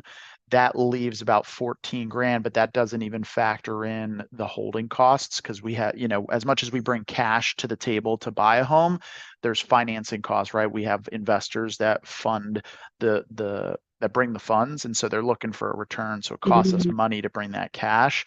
So there just wouldn't really be any meat on the bone for a cash transaction in this scenario, Okay. um, where it would make any type of sense. There might be a potential for like a different type of a purchase. Um, but there's a lot of moving parts with what you guys have going on and what you Mhm. guys need to clear out, So let me ask you this. If you guys were stuck between we can't sell it or the only way we can sell it is maybe some of the things that we really wanted to get paid off weren't going to be able to get paid off. Like, what is like absolute must for getting paid off? We want for sure our cars. You know what I'm saying? Okay. The cars for sure. Yeah, Okay. that's the 17, and we have to pay mom and dad back. Their money because Got it. they're living on. I mean, they're in an assisted living facility center that is costing them like $5,000 a month. Yeah. Okay. Got it. So that's about 21 Mm. to $22,000 between those two things. Yes. Okay. Mhm. Got it. Um, mm, So I mean, yeah. plus we need money to move into somewhere. Yeah. You Yeah. know. You need first month's security. Mm, Yeah. It's going to cost us. We figured about between the security deposits and the first month's rent, it's close to $5,000. yeah. Got it. Uh, Okay. I mean, we could switch our utilities because where we're looking to move is Georgia Power, so we could just, swap everything over. Yeah, I gotcha. So yeah, I mean, Can you imagine? even if your agent was to say, okay, you know what, I'm going to step out of the transaction completely, you still need about 5 grand to make your move. So now you're looking at like 26, 27. And if she wasn't going to step out, you're looking at like 32. So you'd need like 30, at least 32,000 to take care of those debts and then get the mortgage handled. Um, man, it's going to be a tough scenario to make something make sense. Um, Hmm. but I'll have the team, I'll run it up the flagpole to the department that kind of looks at it through that other lens for like a more creative Mhm. scenario to see if there's any world where it would make sense. Basically, so here's kind of the thought process. Some of the transactions we've done like mortgage takeovers where, we come in, we take over the existing mortgage so we don't have to bring funding to the transaction. So like in your case, that'd be like, the 126 plus the five, so roughly about $130,000 that we're taking over, making those payments. And one of the benefits, and I was kind of alluding to this a little bit when I was talking to Mark in the beginning, is this is a Mhm. like if there was a world where it could qualify for that kind of program, that's something that can actually help to boost your credit because the mortgage in that scenario would stay in your name and then or his name, and then we would be making payments to that mortgage very consistently. And Mhm. so you would have those consistent Yeah. payments being made. So it would show that it's a performing note on your credit. So that's helpful in that regard to kind of Right. get you guys reestablished. The on the flip side though, in order to be able to do that, because you guys have all of this other extraneous stuff outside of the mortgage that Mhm. you have to have cash Mhm. up front for, it kind of, bringing like $30,000 to the table, we'd have a higher interest on that. And so it would probably offset it. I don't know if it would make sense because in that scenario, if we were going to do it, what we would do with the property is either A, we would see if it makes sense for us to keep it as a rental, or we would take it and we would try to find someone that is kind of in the position that you guys are looking to be in the next 2 to 3 years, right? You're looking to kind of like Right. reestablish and work your way towards being able to buy a home again. We can look for Yes. people that are kind of at that stage where maybe their credit's not as good as it needs to be to qualify for a traditional mortgage. And then we can do like a lease option to them where they have, 3 years option to buy, they can establish their credit, those Mhm. types of things. Um, Again, it's a little bit more complex of a transaction. There's more moving parts, and with your guys' situation, because of the other stuff, I'm not 100% sure if it makes sense. So I won't be able to get an answer for you on that today. It's going to take a couple people looking at a few different things to see if there's any world where something like that would even make sense. Okay, Right. Right. so. Um, so sorry, I don't have great news for you, but let me get with the team. I mean, just looking at it from a cash number, I mean, they're looking at it. I mean, you guys would end up being upside down if they were going to come in with a cash number, just the way the financials actually work on it. So I Right. don't think that's going to make sense for you guys. Okay. All Okay. right. So let me do this. Let me get with the team and let's see, today is Tuesday. I would say by Friday, I should have some more Okay. answers on this. And Okay. hopefully, I'll say a prayer for you. Hopefully, in the next couple days, your agent comes with good news and, has a couple showings or, somebody is, excited about it and you can just go that way and, Mhm. resolve it all pretty cleanly. But, if that does happen, feel free to just give us a call and let us know, like, hey, we're all taken care of. Otherwise, I'll put a note to reach out to you guys Friday with an update on, what they came up with. Okay. All right. Sounds good. All right. Sounds good.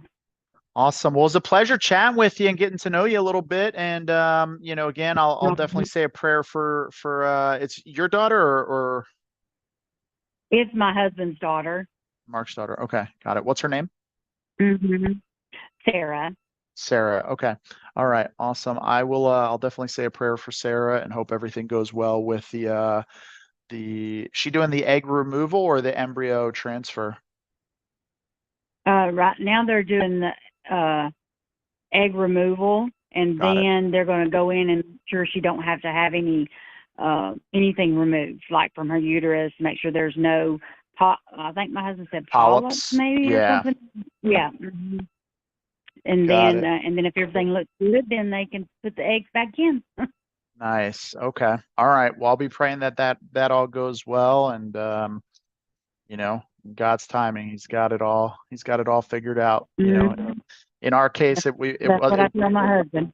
yeah, yeah. In our case, it didn't work, but we were blessed to go through the adoption process, and we got a beautiful little girl that Mhm. we absolutely love. Everybody loves her, and you know, so it's a blessing, and it Mhm. strengthened our marriage for sure, going through all the challenges. So Yep.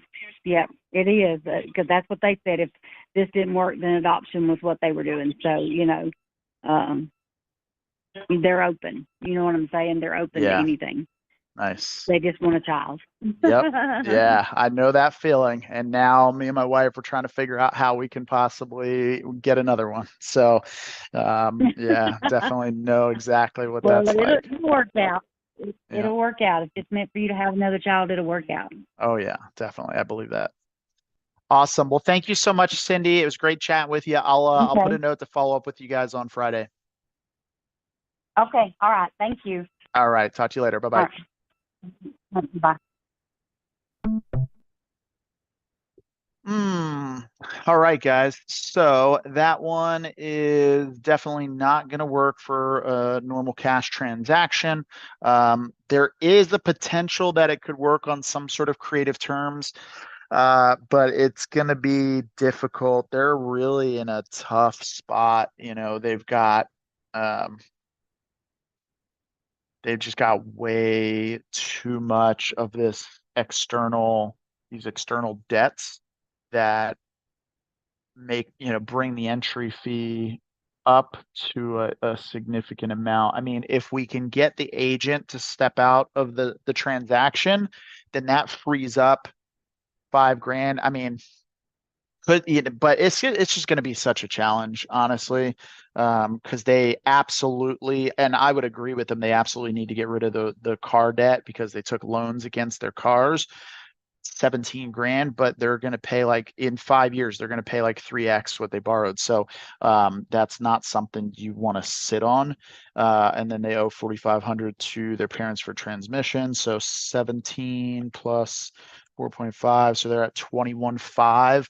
And then they're going to need another, $4,000 or $5,000 for first month's rent, security deposit, all that. So you're looking at $27,000, 26.5 on a house that's basically maybe worth 205. So that's like 13%.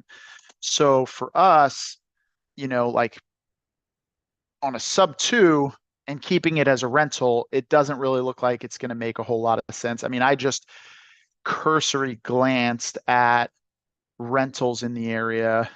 Let me just reset all filters, rentals. 1800. So there's a 3-2 37 days ago. 1800. There's another 3-2 67 days ago. 1800. Oddly updated. That's weird. There's a 4-2 that's 1500 15 days ago. Not really updated. And then there's a 3-2 1166 square feet. This one is somewhat updated. Yeah, this one's 1450. They just listed it a day ago. Let's see how much activity they got on this. 6 contacts. Okay.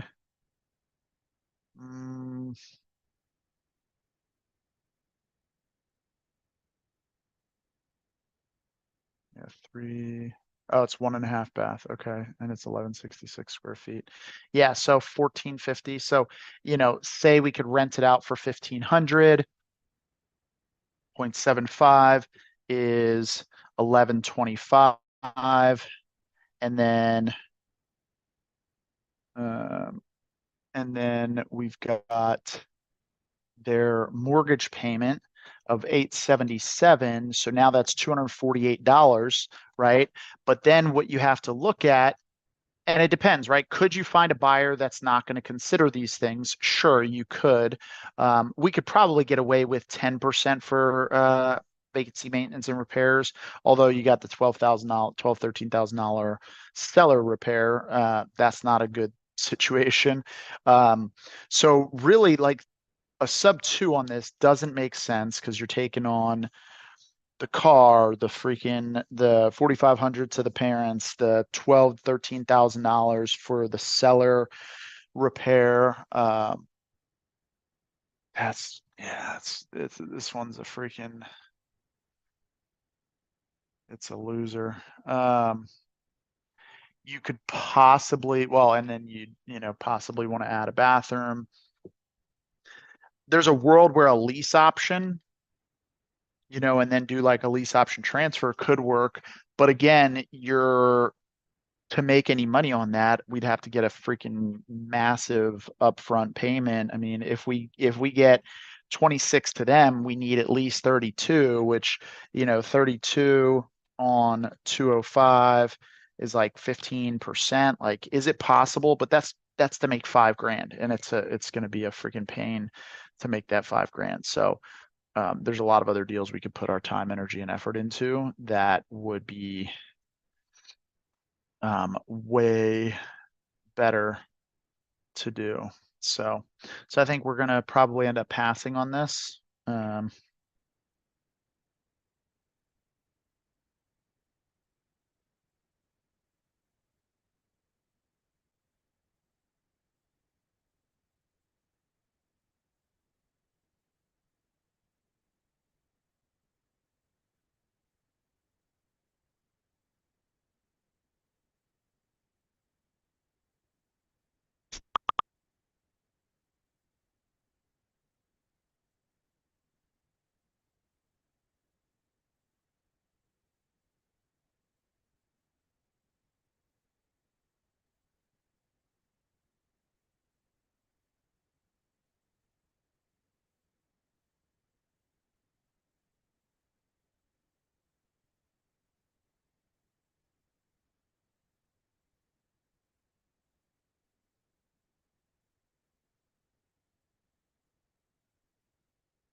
Okay, let's see here.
Who else we got here?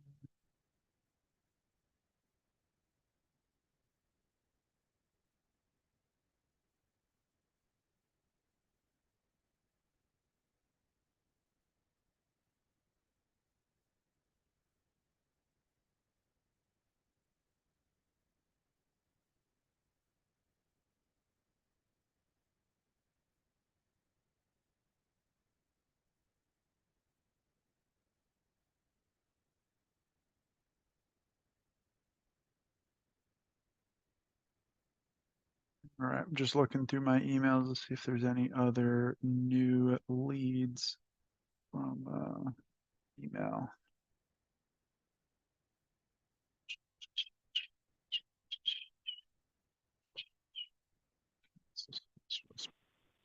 Yes, it's Kimberly Woods or Jane Fahrenholtz at 325-352-1508. The address to the property wanting to sell is 100754 South 4497 Road, Gore, Oklahoma 74435. Thank you. Okay.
All right.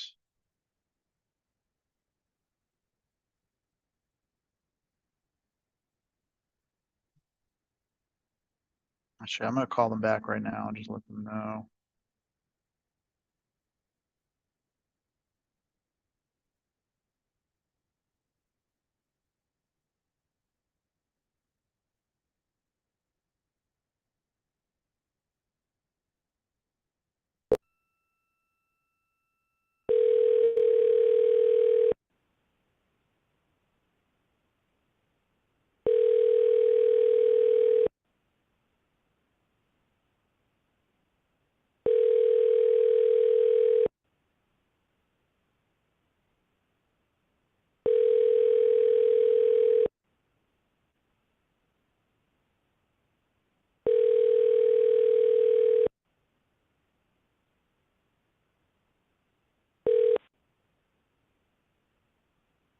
Please leave your message for Mark.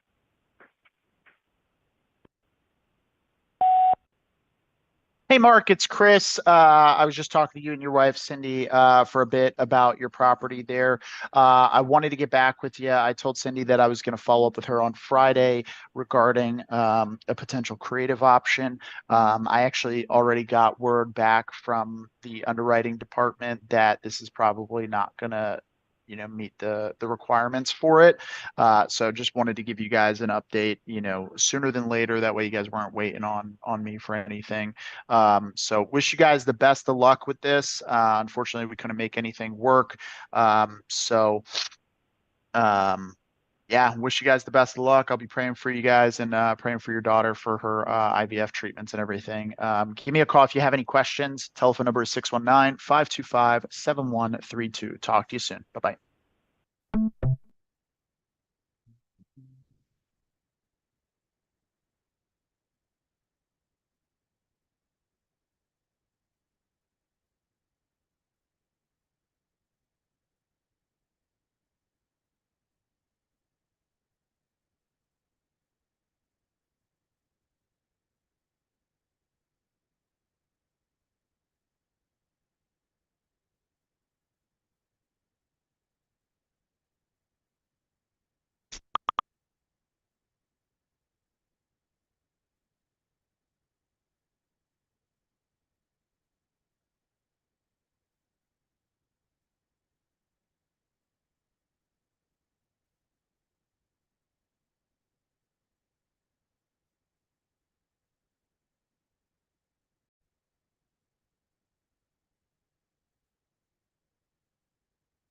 Mm.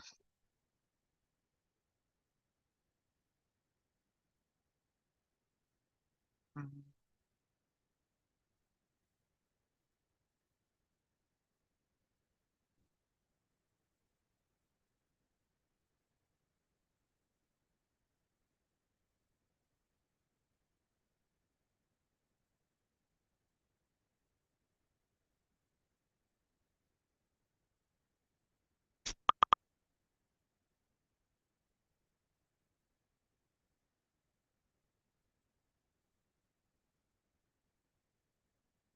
Okay. Yeah.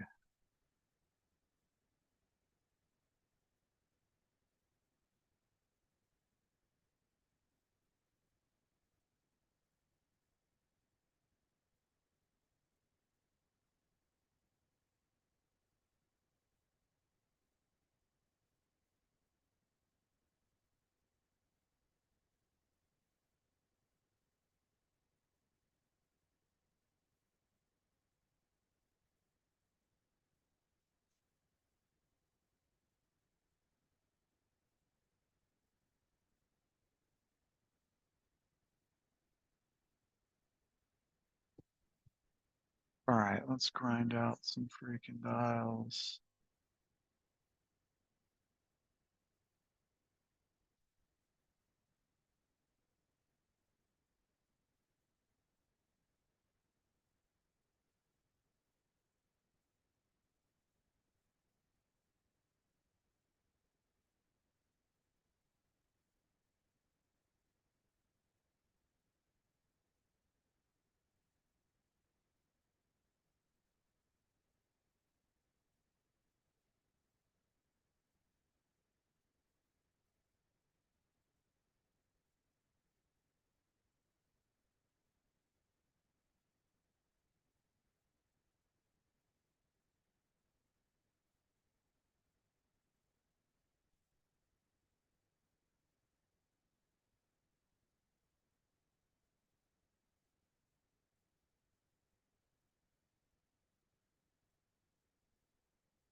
Perfect. That's on the calendar.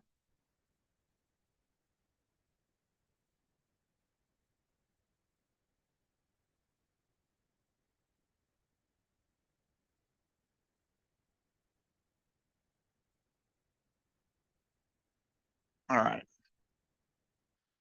Tehachapi. Uh,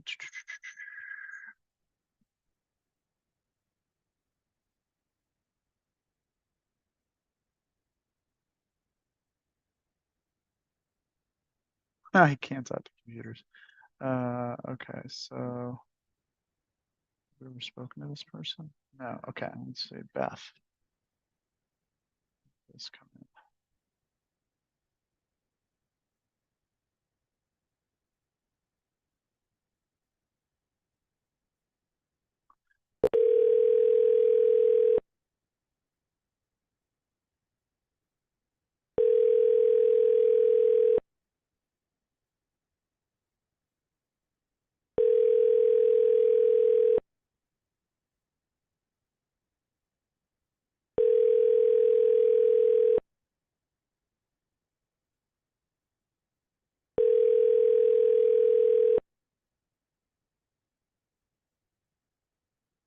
Your call has been forwarded to an automated voice messaging system. Beth. Is not. All right.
Hey, Beth, it's Chris. How are you?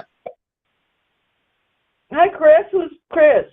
Yeah, I was calling. You filled out a web form on our website about selling a house you own in Tehachapi. Mm-hmm. And spoke with our AI agent, Vanessa. I don't remember that. Yeah, yeah. She sounds like a real person actually, but it's just an AI. It's pretty cool. But yeah, it looks like you had spoken with her and you were looking at relocating, I guess. Um, I'm not. I'm not going to be doing anything until next year. Oh, okay, cool. What like when next year are you thinking? Like early on or 12 months from now or I really don't have any plans.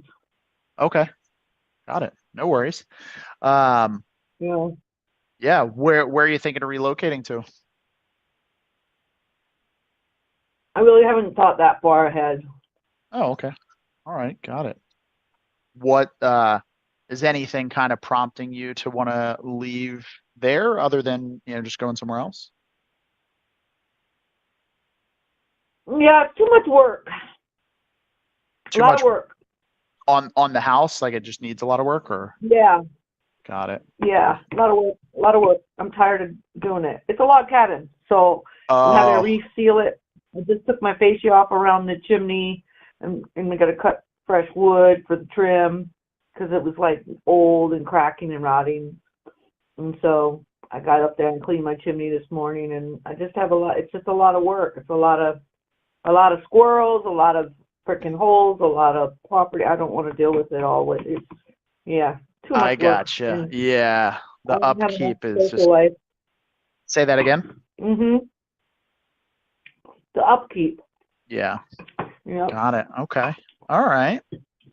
Well, happy to help you Plus out, our HOA goes, it's cheap, but it's beautiful here, but I never use any of the amenities.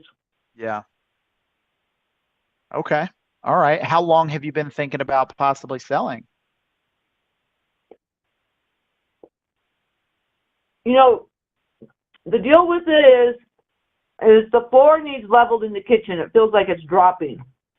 Hmm. And I've called contractors. Someone said that it was just built the way that it was, that the plumb line was dropped.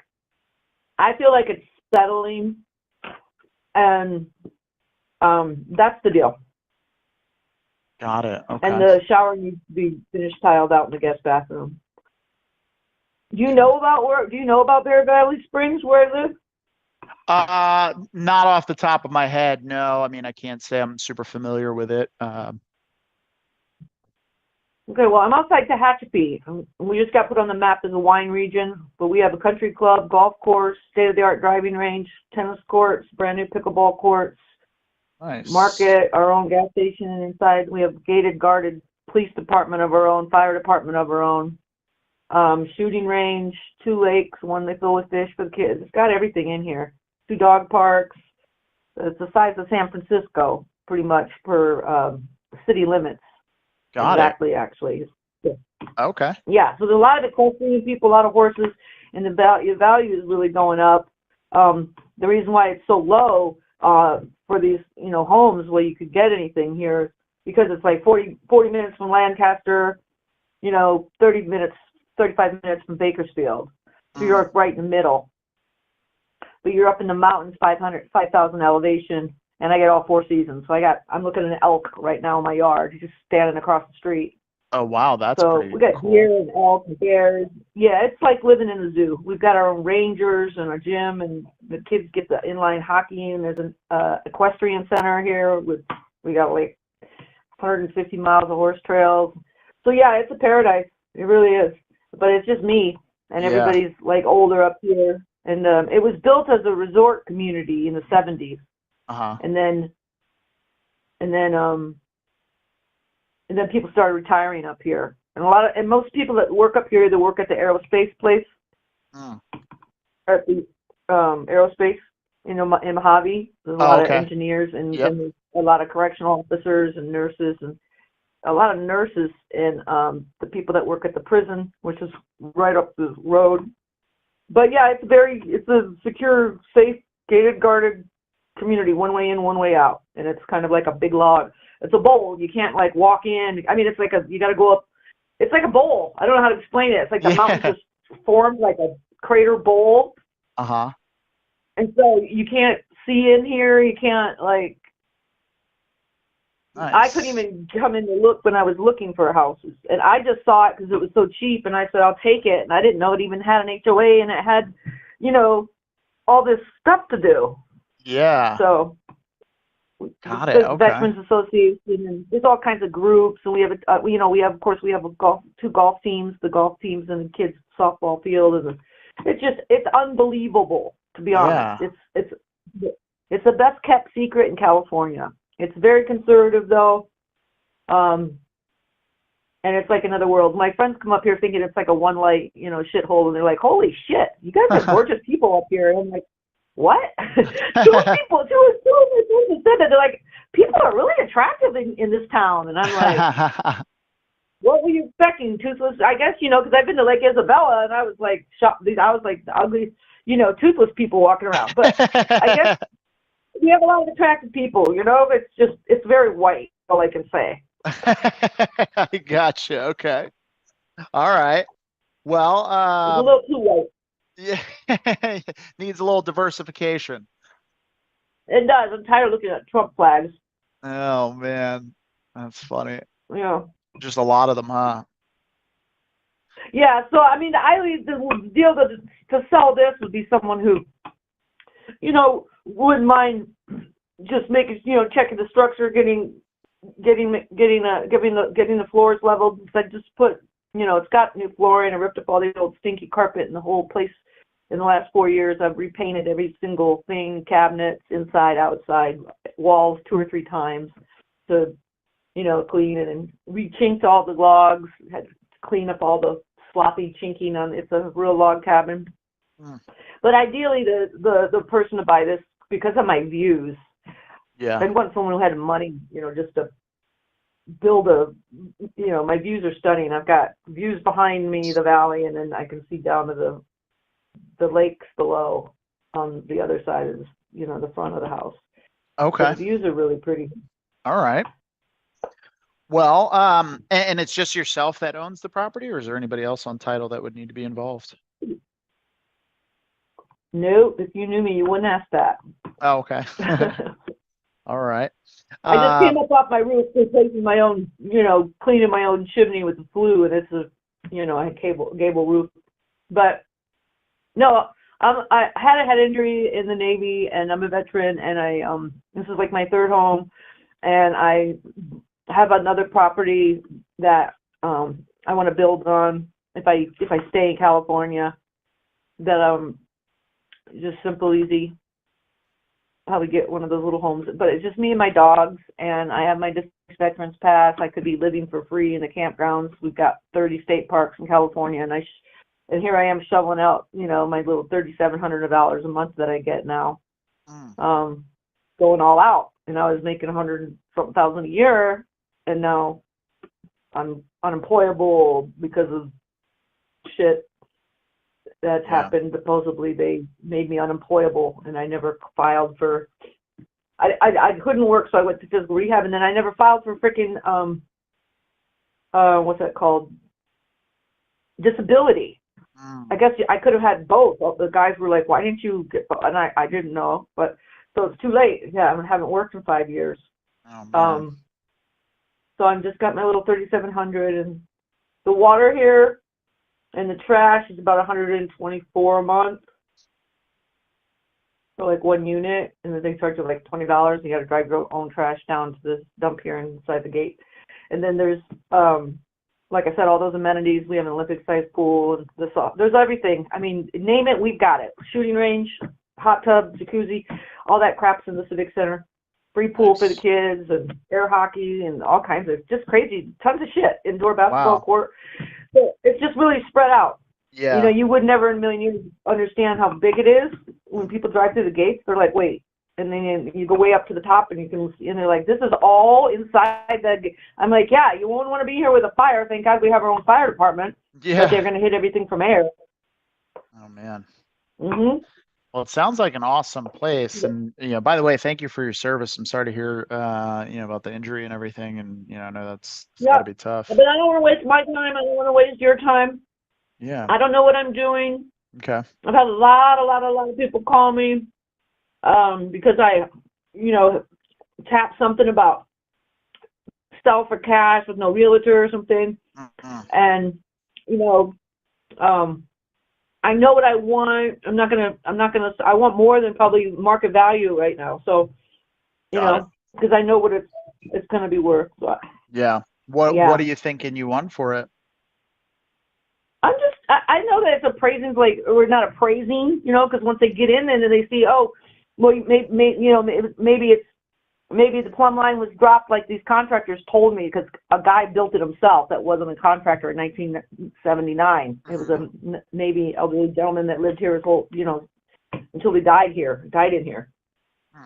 And his wife was like 78, and she had some loser kids. I found a crack pipe in the bushes. Oh. When I moved in. There was a police officer in front of my house like a year after, and I'm like, what's going on? Can I help you? Like, he goes, well, I'm looking for so and so, some guy, and I said, I sound rings. I think it's the old owner's granddaughter's boyfriend, because the people it was disgusting. I couldn't even be in here. I mean, I wasn't that. Yeah, it was disgusting. It smelled like piss and poop from the dog. I literally had to I had a Mercedes RV, and I parked it in the drive, and I literally didn't want to, I just had to get all the carpeting ripped up out of here, and all the walls scrubbed and painted. Yeah. And because these people, they didn't do anything. It had 1980, countertops still. I still have the countertops, needs a kitchen refresh. And they had the linoleum, from the 70s, that goldenrod, like 2 or 3 layers, and cheap linoleum in the bathroom. So I gutted all that out and redid all the light fixtures and the faucets and the vanity in my bathroom, and, that kind of stuff, and in the kitchen myself. But it's really, really cute. But I wouldn't get 300. I wouldn't settle for anything, not a penny less. I put over 40,000 in about 4,000 worth of hours into this home, and it's worth every penny. It's just the buyer. So, and I don't know what I'm doing, so I haven't contacted a realtor because I don't really want to deal with people. Okay. In general, period. Yeah. Yeah. I gotcha. So you just want, you I want to get a post it on set. Craigslist and post it for sale by owner. But I have a bunch of stuff going on with my day trading stuff, my stock, and I just want to save and get another RV and just be a gypsy for a year, and save my $3,000 a month. And Yeah. Well, yeah, that sounds cool, traveling and, just doing your thing. And, there's nothing keeping me here. Yeah. yeah. It's really stupid that I'm just sitting here spending all my time chasing the squirrels away. And I have 2 dogs, so, they have a big yard. I could put up a big post and rail fence around on the side of the house, which is about $8,000. Okay. Got it. All right. So it sounds like for you, there's not necessarily like a dialed in timeline. You don't want to go through the hoopla of listing it with an agent, and you have a set number that you're looking to get. So if you could just get a cash deal, make it easy, move on from it, that's kind of where you're looking. Right. Okay. I had a cash offer for 300. It was 295 or something. And then I just had a bad vibe off of it. It was she didn't do it full time. She lives in Bakersfield. She's an older lady, and her son did stuff, and they wanted to come take pictures with Ariel, do an aerial thing, because she was like in love with the views and everything. And, she said, and my sister and everybody that's visit wants to stay here. They're like, don't sell it. We like to visit because it's so beautiful, my friends come up just to bring their kids because there's like a petting zoo for the Uh-huh. llamas outside our gate, and like I said, we just got put on the board. It's like a Napa where the official is, and that's a huge deal. Yeah. You know, since I've lived up here, they've built a huge Walmart in town, and it's just really gotten popular. We were in a magazine for like second best remote place to live in the country, which That's cool. surprised me. Yeah. So Yeah, it sounds like a really you know, cool there's place. everything you need. Like, yeah, like there's a little church inside the gate too, a nice church, and then a Chevron gas station and a mechanic, and it's like a little market store, you know, and then there's a country club with a restaurant in there, and then there's another molding room. So I can ride my electric bike because it's got a lot of hills. I just take my little electric bike down to play pickleball in the morning because it's like Nice. obsessed. The 60 plus, they're on the pickleball court. There's eight pickleball courts, and they're out there every morning. Wow. Pickleball just took off like a freaking rocket in the last few years. Like I'd never heard of it before, and then all of a When I sudden moved up it's here, I everywhere. never played, and I moved up here in 2019, and the courts had just been finished, but people were already playing then. It was just, I was on the team for a little bit, and I hurt my back. I fell on a ladder because I was working on the house, you know, and then, yeah, they're hardcore. And everybody's really friendly. You know, I mean, they were like, "Oh, you don't get here." They open the shed. There's a racket because we have a tennis instructor here Yeah. that is like on site, and then he like asked me for my ID every time I go until he got to know me. They ask you for your amenities card. But yeah, it's a great place. You know, it's just a place for a family. It's too Yeah. remote for me. I moved from Huntington Harbor off my boat, and I had another boat down in Oceanside, and I just am a sailor, and I like my small space. I had my little dog, you know, I had my $100,000 nice little home on the water, my boat, Yeah. and that was it. It was good, and I'm fine with that. So I just want to camp, take my dogs, and Got it. step Okay. outside and go for Yeah, a walk. Live And I that just have some that crap nomad overwhelm life. me. Yeah, because I've accumulated so much crap. That's one of the reasons I don't even want to. It's like I try to sell stuff up here. You know, it's like everybody like nickels and dimes you or gives it away. And I'm trying to think. Well, I have to get rid of this crap. You know, I keep going back and forth, and I've been doing this probably 3 or 4 months, going back and forth. The lady had the contract and everything. You know, they offered me $295 cash, and then I just got overwhelmed, you know what I mean, with not knowing if it was really legit. I didn't really know how to check her, you know, and I don't know, you know, the cash offer companies. Yeah. Got it. Okay. So You're a cash offer company, or is it? say that again. What's your company? Yeah, my company is Lazarus Property Group, like Lazarus from the Bible. Mhm. And my name is Chris Deal, like let's make a deal. Mhm. And then my telephone number is 619-525. Let me write this down. Sure. 525. 7132. Okay. Well, And you can check us out online too. You can just go to www.lazprop.com. But yeah, I mean, so yeah, there was something on Facebook, you know, like just sell your house, and I'm like, oh, whatever, and you know, and that was great. And she was like, oh yeah, I can sell this place easy because I've got buyers all over the country anyway, and this is just ideal. Yeah. And then I just kind of was like, maybe I'm selling too cheap, you know, like,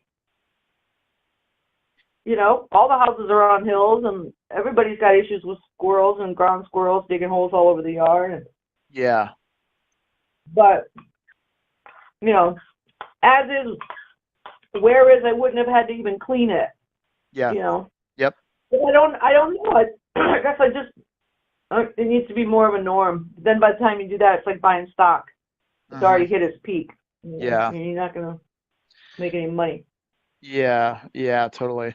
Well, yeah, I mean, it all depends on like what you're looking for. I mean, there's generally, when it comes to real estate, I mean, there's really three things that people are usually looking for. They're either looking for a specific price, they're looking for speed, right? Or some sort of time Hmm. commitment, Right, or they're looking for convenience, right?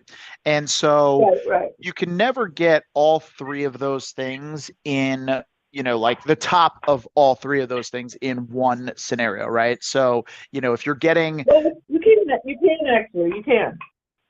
well, I mean, economically, it's impossible, right? Because think about it this way: if you want to get the No, highest not price, no. Because if you right, but you know, you can. Anything's possible. You can get lucky. I was in sales and I was a closer, and I worked for ICI after during my second tour as a reservist and all that. And anything's possible. People would yeah, tell me you can't do that in one day. yeah. I mean, I sold 23 cars in everything's, one day on my first year, so yeah. I mean, anything's possible, but not anything not one day. Sorry. is probable in 1 month. Yeah. Um, Yeah, I mean, like the reality is, right? Like if you're looking for, and I'm not saying that you are, but just generally speaking, right? Like, you're gonna sacrifice something somewhere, right? So like if you're looking to get the highest Right, price possible, you should probably expect it to take a little bit longer than if you're, looking to get a reasonable price, right? A reasonable or slightly right. below market price will probably sell faster, right? And that's just the law of, supply and demand and just simple Well, basic yeah, economics, that's right? the law of supply and demand. Yeah, Yeah. definitely. So and then It's just convenience, like trying right? to sell something on next door, right? If you don't market dirt cheap. I put a cooler, my Yeti cooler, Hmm. or it's like an igloo cool. It's a top of the Yep. line igloo, but it's like a Yeah. Yeti just because I did research. And I put it for $20. I had like 30 people. Oh I yeah. want it. I want it. I want it. I marked it up to 25. And then they're like, "Oh, wasn't it 20?" I go, "That's my fucking cooler. If I want to mark it back to 25, I'll mark it to fucking 25. Yeah, exactly. It's my fucking cooler. Yes or no? You know what I mean?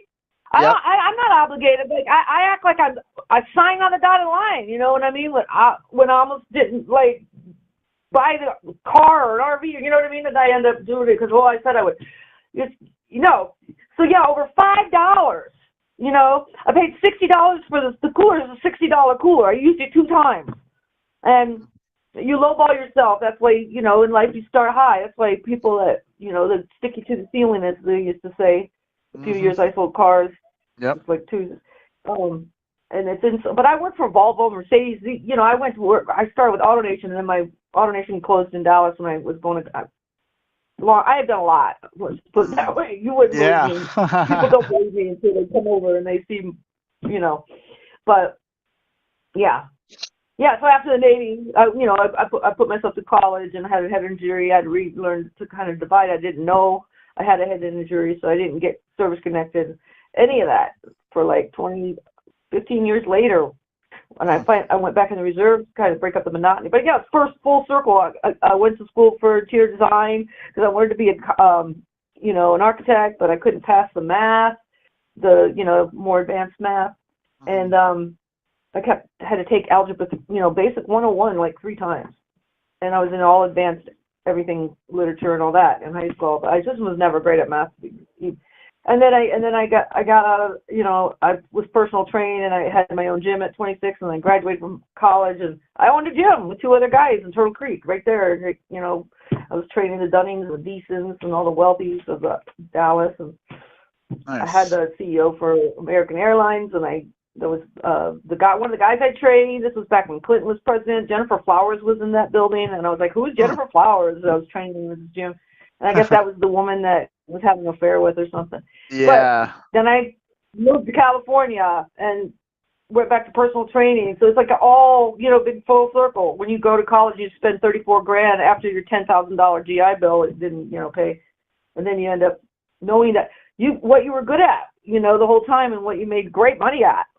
Working 20 hours a week, making 40 grand a year in Dallas back in the 90s. as a personal trainer with no degree, that's good. I took a Oh, job yeah. working for Enterprise Design at the top of the Galleria, big fancy, architectural firm, making $26,000 a year before taxes. It was like, yeah. Then I was an older student too, because I did the Navy first. So, Yeah. the 22-year-olds are good with that, but I was 26, 27, by that time. So life is like, that's the way it is. Anything's possible. But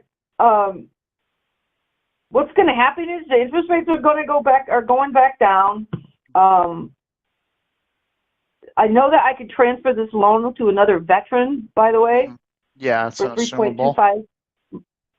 Yeah, my interest rate's 2.75 actually. And then 2.75?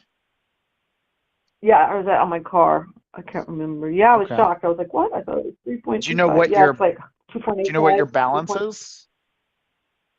Yeah, it's 187. 187. Okay.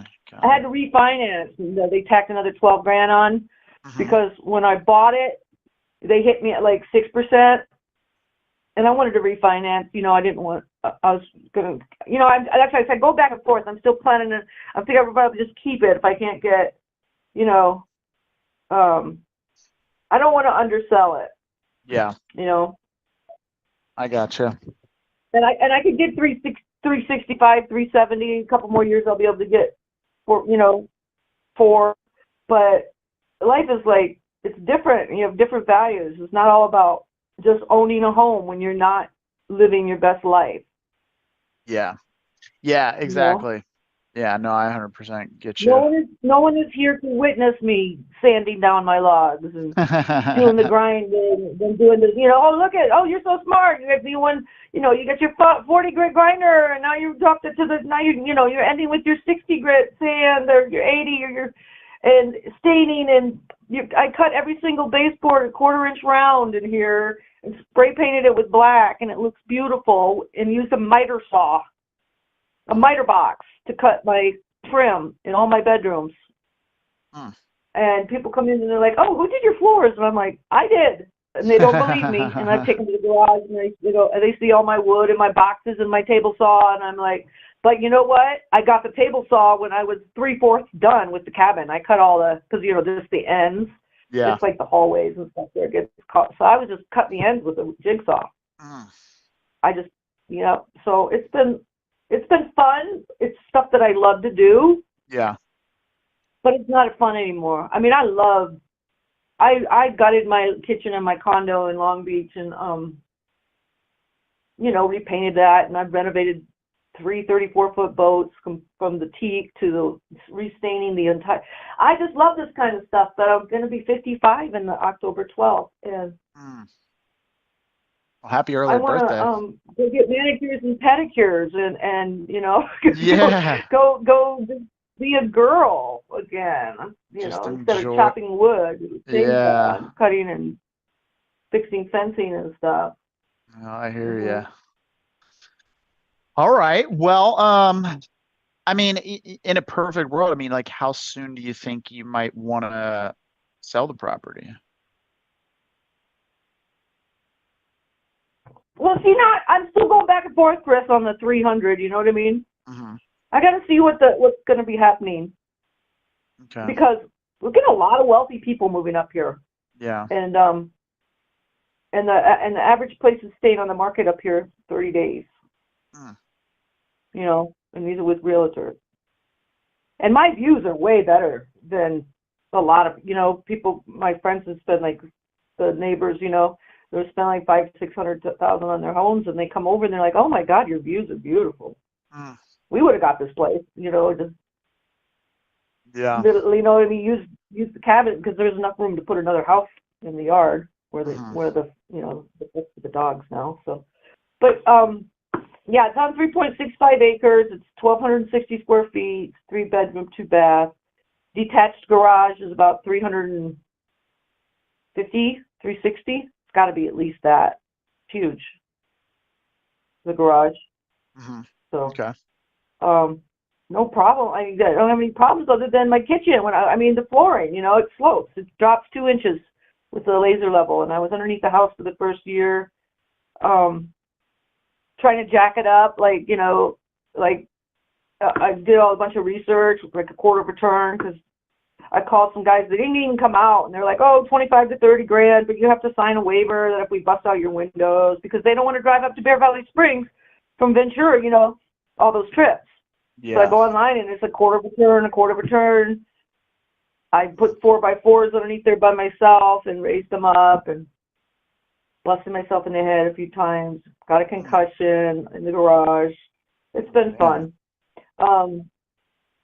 So I'll be told that it was just built, that if the plumb line was just dropped, you know, and it's on a raised foundation, so it's not like a slab, so it's not, you know, nothing's cracking or anything. There's no, Yeah. you know, it's a log cabin, so it breathes more with the chinking between. Yep. So I don't really have to worry about it. But I still worry about it because it's erosional soil up here, and I wanted to expand my back, you know, and so I built up. I bought like 3 pallets of like post and railing bags, and because I couldn't get anyone to be able to get back there with to you know, dump dirt. Yeah. Because I wanted to, yeah. So I built it up, and I had concrete poured.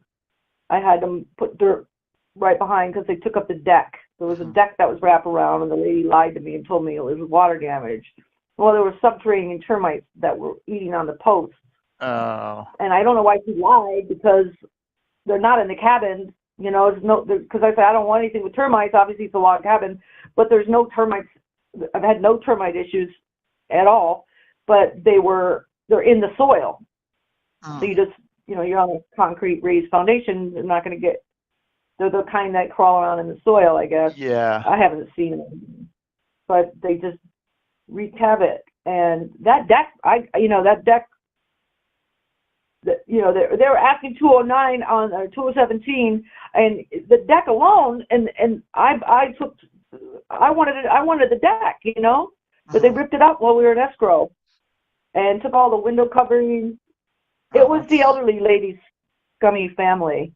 Yeah. You know, they even took the doors off of the pantry, where the washer and dryer was. They were supposed to leave me a washer and dryer because of the VA loan. I guess I found out later. It's actually law if a veteran buys a home and they request it's got a functioning kitchen, you have to leave the stove, the fridge in there. Oh, wow. Well, they took all that after they agreed they would leave it. And then she only agreed to give me $500.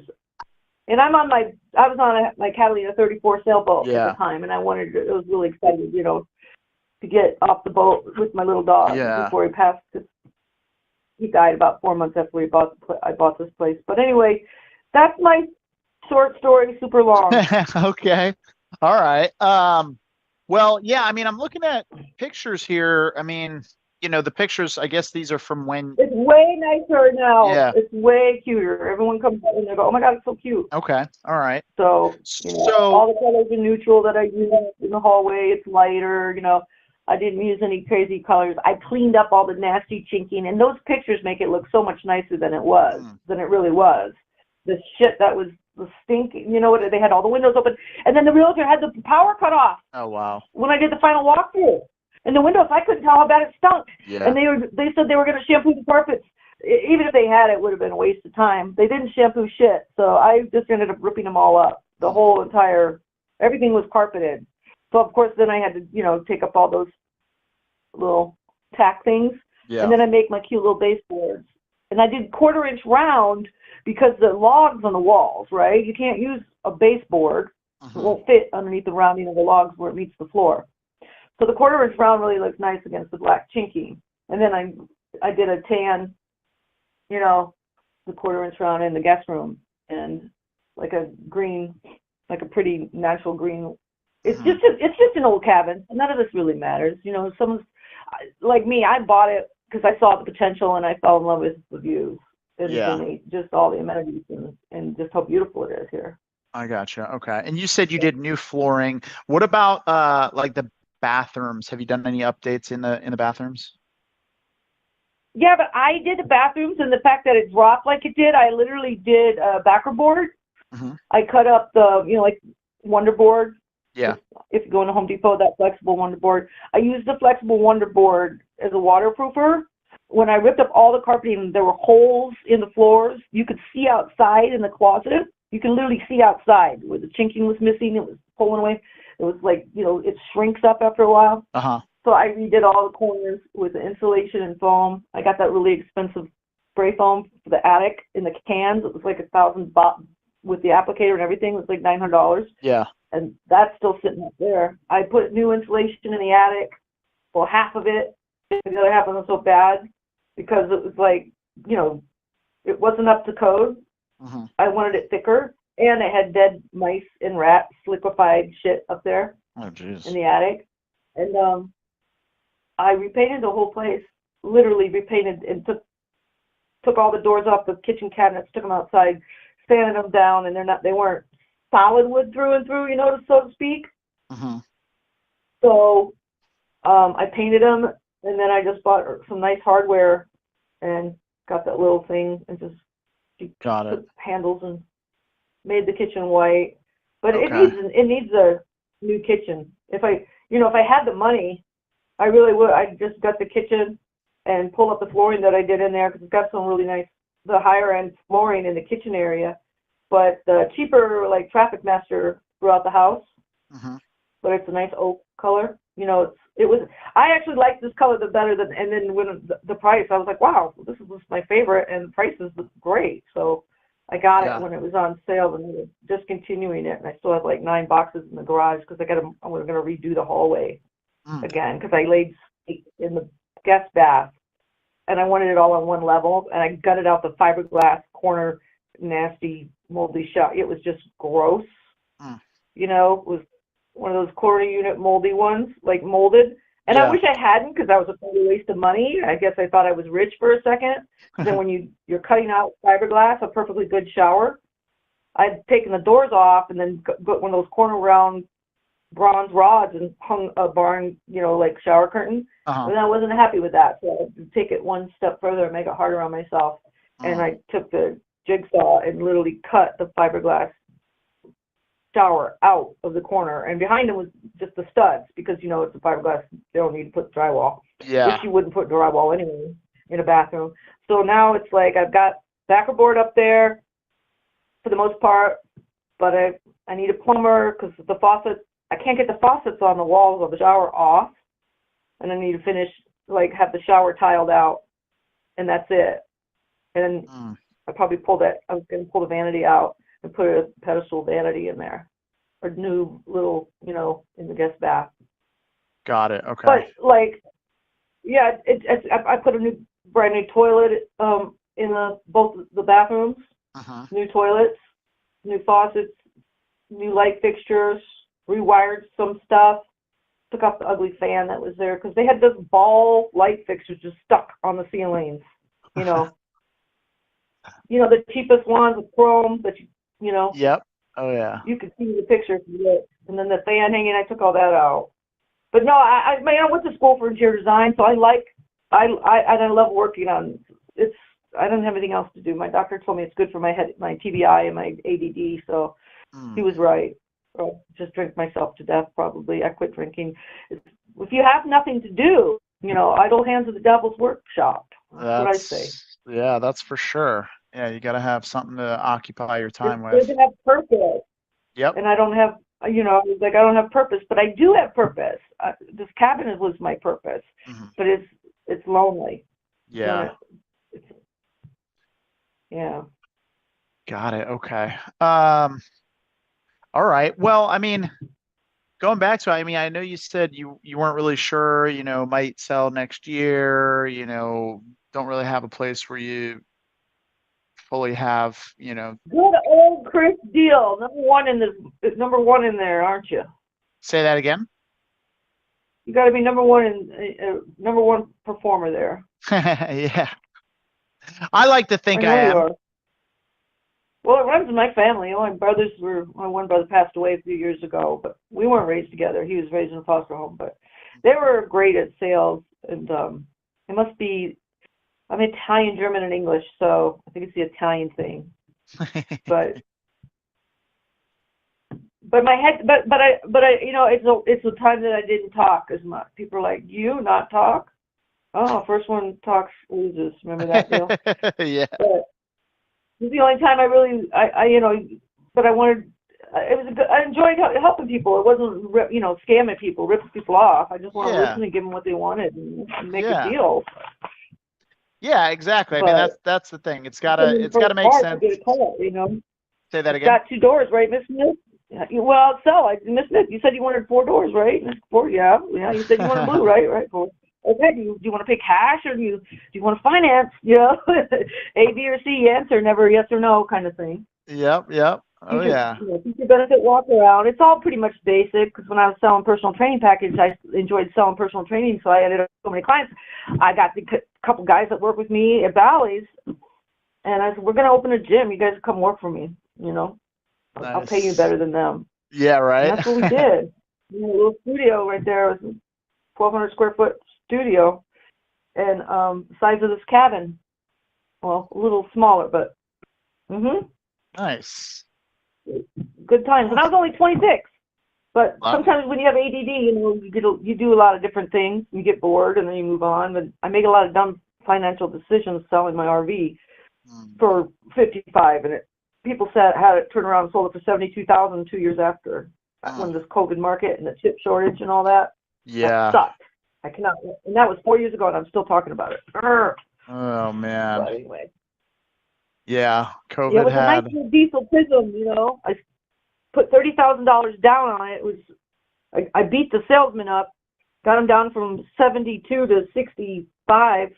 And then I sold it for 55, thinking, since when do you buy a car and drive it off the lot and actually make money? And it's the instant $3,000 by the time you get to the end of the curve, you're lost. It's gone. Oh yeah. But I mean, this was a used RV, but even then, and this COVID thing, this chip, I literally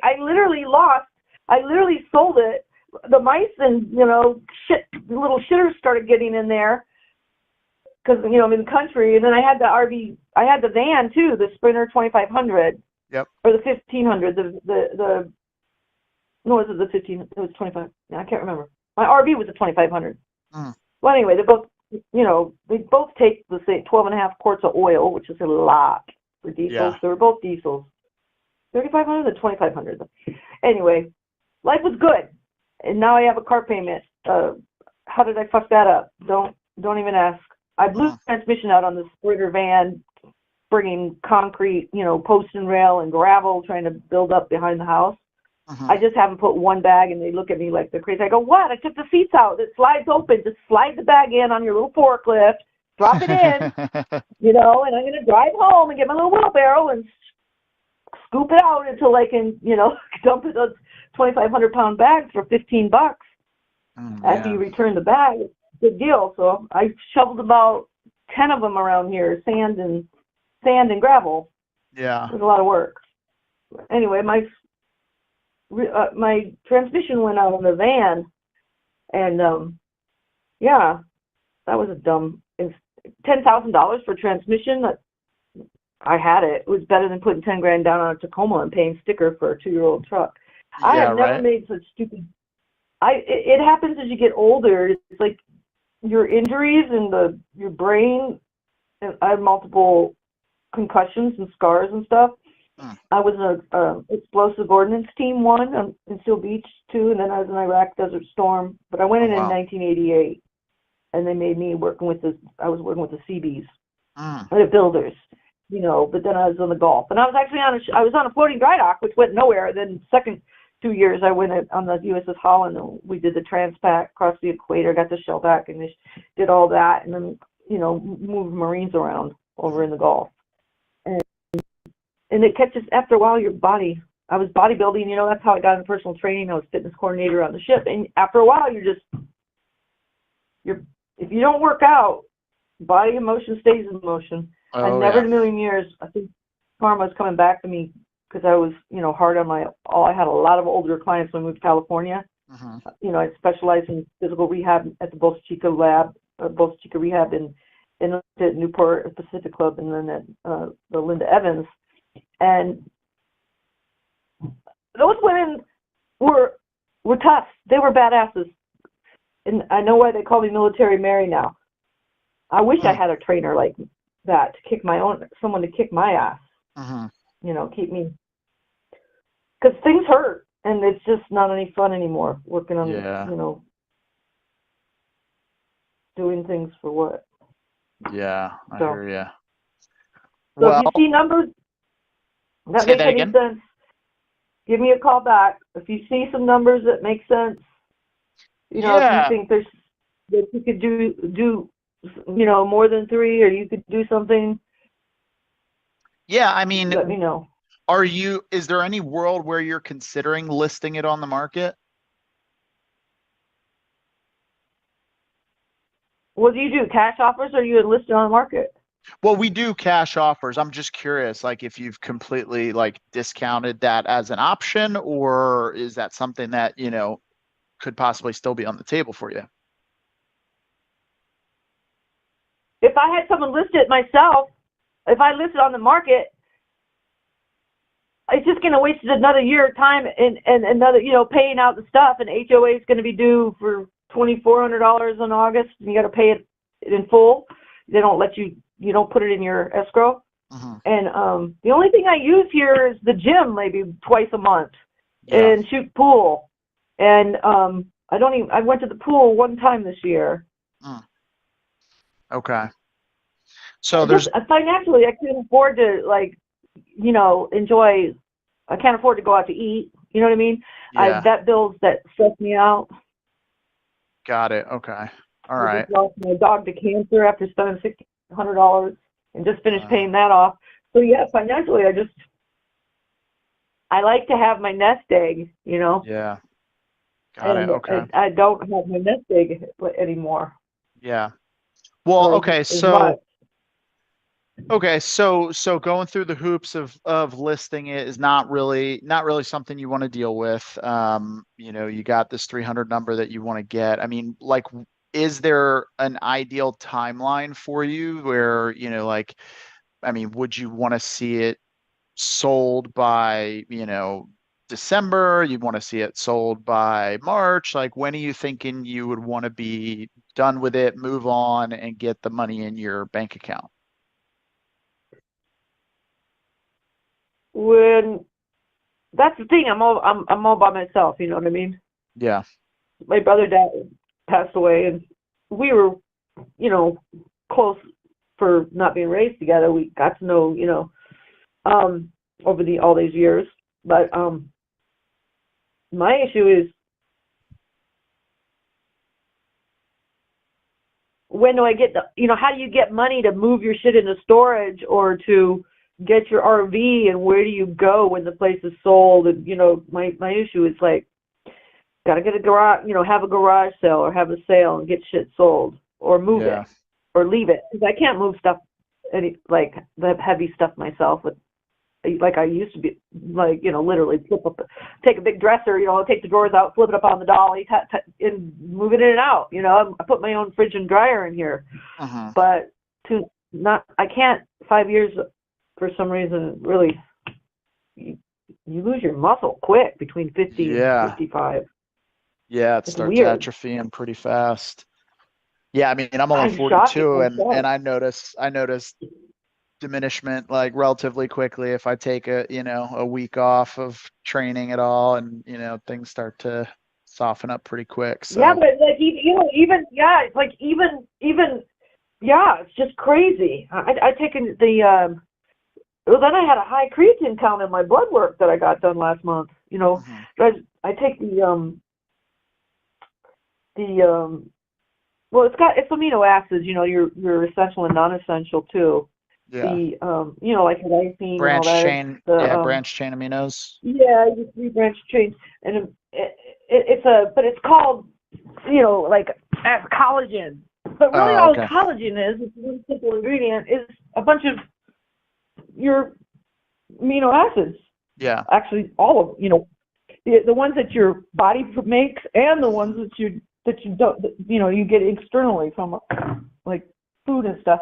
And I guess I had a lot of protein in there because I was doing that. And for muscle recovery, because I'd be so sore, I got some creatine. So I don't need to do that, because it just kind of, it retains water outside your muscle. You know what it does. Yeah. Creatine. Yep. So Um. it's funny, because creatine is what and creatine, that's what creatin is how you pronounce it, is what your body expels. Because I had an argument with the lab guy. I'm like, well, it's still creatine. It's in your body. It's creatine when you ingest it. He goes, but it's pronounced, because I said my creatine levels are high. He goes, that's actually creatin, pronounced creatin. And he goes, no, you're right. It's creatine when you consume it, but it's the byproduct that comes out of the muscles, which is, free radicals, which is what antioxidants are supposed to cut, so that's called creatin, which is a way that they are able to test your urine to know if your kidneys are functioning. Yeah. So if you have a high level, well, anyway, sorry, I'm just babbling. Oh, no, you're fine. Yeah, well, I want to try to see if we can come up with something. I think ultimately it comes down to, I understand you need to figure out, your next stage and where you're going to put your stuff and coordinate your next step. I mean, if you had to guess what kind of timeline you'd be looking at, how soon do you think you would want to, make that happen? And, not to put any pressure on you, but just, because if I'm going to go back to them to try to get them to commit to a number, they're going to want to know timeline. Because if it's 12 months from now, well, the market could be wildly different, right? If it's by January, well, that's a different story, Right. It's in the next 30 days, another different story, Right. Well, that's what I was saying. I'm not really ready to do it till next year because I'm going back and forth. I'm still, yesterday was a very overwhelming day for me. I own my hillside. I'm trying to expand. I don't want to erode, and I've got 20 bags of mulch and dumped it out back there. You're supposed to cover. It's not, there's plenty of, it's fine, you know what I mean? It's not it's coming up to my cabin, but it makes me paranoid. I don't like my little shitty wall, that I built. I didn't rebar, poured concrete in the concrete, and did a 3-foot, 20-foot long wall. Yeah. It fell over last winter storm. It's just a waste of concrete blocks everywhere. Yeah. So, which is good because they keep the ground covered. But these squirrels, I used to think they're cute. They're everywhere. I go to my window and there's freaking 5 squirrels looking at me, and I've got a chestnut tree, and they're just up in the chestnut tree, and now they're burrowing underneath the mulch, on the side of my hill, about 5 feet.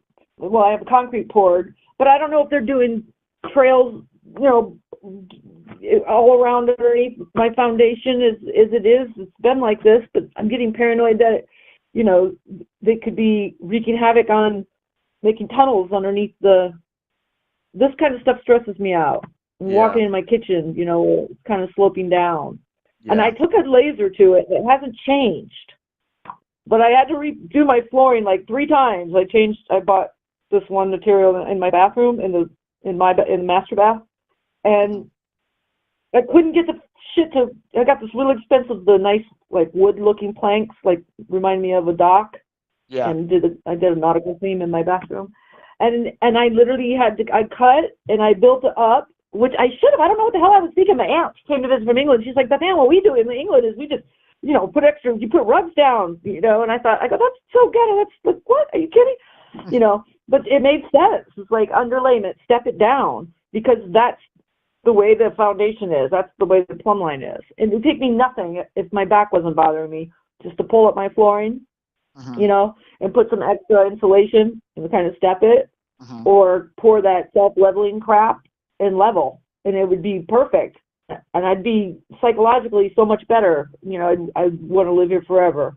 But it messes with my head that I don't have the money just to get a contractor to come in and just gut my kitchen, level that floor, and then have a nice new kitchen, and finish tiling my shower, and I would be happy. I'd be good. but I don't know, if it's worth it, because the log cabin, how much equity will I ever really build? Or is it worth it if, my dad died young and my brother died at 55 and we do have like kind of weak kidneys. Is it really worth it to sit around in a house with my 2 dogs and have no life? Or, go up to Wisconsin and get to know my great nephew and, my nephew and have this land, this little couple acres I have outside San Luis Obispo, put something in. I think I could be having a lot more fun, but at the same time, how far? 100 grand doesn't really go far. Yeah. 120 grand. It's really nothing nowadays. Yeah. Yeah, definitely. So that's why I'm going back and forth, Okay.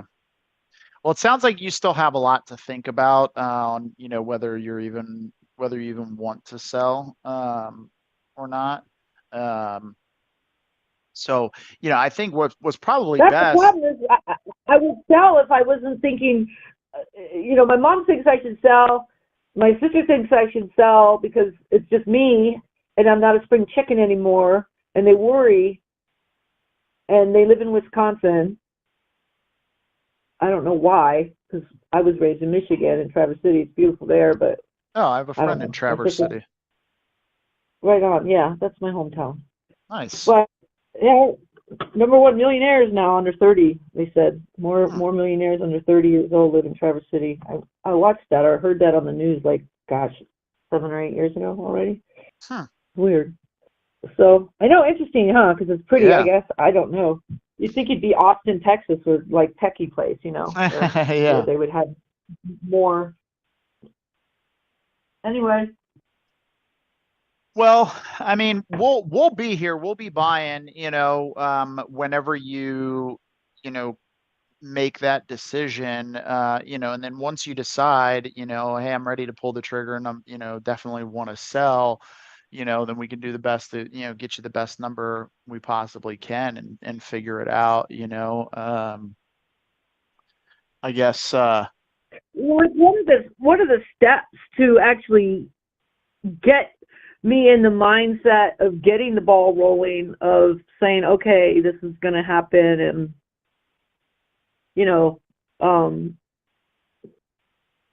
what are the steps? Yeah, I mean, well, as far as like getting you in the mindset to being ready to sell. Well, to sell, like what all do you have to do? Oh, what do we have to do if you're going to sell and work with us? Yeah, because the lady she didn't do anything. They never came out, and then she didn't. Yeah. The contract was just all jacked up. It wasn't even. They just were unprofessional. I opened it and I couldn't read it. Got it. Because Okay. it wasn't in the right format. And then there were no run-on sentences, no periods, and then it was like this, and I said, okay, and I bullet pointed. Did a little bullet point thing and called her and I said, this is not what you told me and this isn't accurate, Yeah, I got you. Okay. I get what you're saying. Yeah, I understand. I'll sign it if you tell me, I get that you wouldn't want it to be vandalized. If you sign an agreement, you don't do anything to change the structural integrity of the home or do anything to it. Of course I would sign that. I wouldn't do that. But this said something, along the lines of, I forget what it was, but it was like, what? Why would I pay for that? Gotcha. Okay. Something. And she goes, no, that's not the way it is. And then she went to tell me, no, you actually don't even have to clean the place. You can just, take what you want. You can leave it. You don't have to. I go, well, the contract you sent me said it has to be left clean. Those are the things that were all contradicting itself, Yeah, I gotcha. So basically with us, it's pretty straightforward. So, once you decide, okay, I'm definitely ready to sell, then, we see if we can get an offer approved, to see, if the property even qualifies for an offer as is. And if it does, then, we'll put it to the underwriting team. They'll run the numbers and they'll come up with an offer. And if you decide, okay, yeah, I like the offer, I want to go with that, then we sign a pretty basic agreement. It's written in 3rd grade English, not to insult anybody's intelligence, but it's just, really easy to understand. Yeah. After Right. that, within 48 to 72 hours, you would get a welcome call from our transaction coordinator. And what she would do is she would schedule a time for us to get our photographer out to the property to take some pictures, and, do a, quick walkthrough of the property just so we have pictures on file for it. The title company will make sure that there's a clear title for closing. And, if there's any outstanding debt, they'll reach out to the lenders and, find out what the exact payoff amounts are. We'll schedule to do a couple walkthroughs, and then really we head to the closing table and get you paid. And it's really that simple. And then title will they'll either write you a check for your proceeds at close of escrow, or they'll wire the funds directly to your bank account, whatever you prefer. So it's a pretty straightforward process. Our average close timeline is usually within 60 days. But we can be flexible on that. Like, we have a seller right now that we're working with that we're not going to close until the end of March. And we just were actually working with them in the last week to get them under contract, and we're going to close by the end of March because they needed some extra time. So yeah, we can be flexible there. So yeah, it's pretty straightforward. Okay. So when you say close an escrow,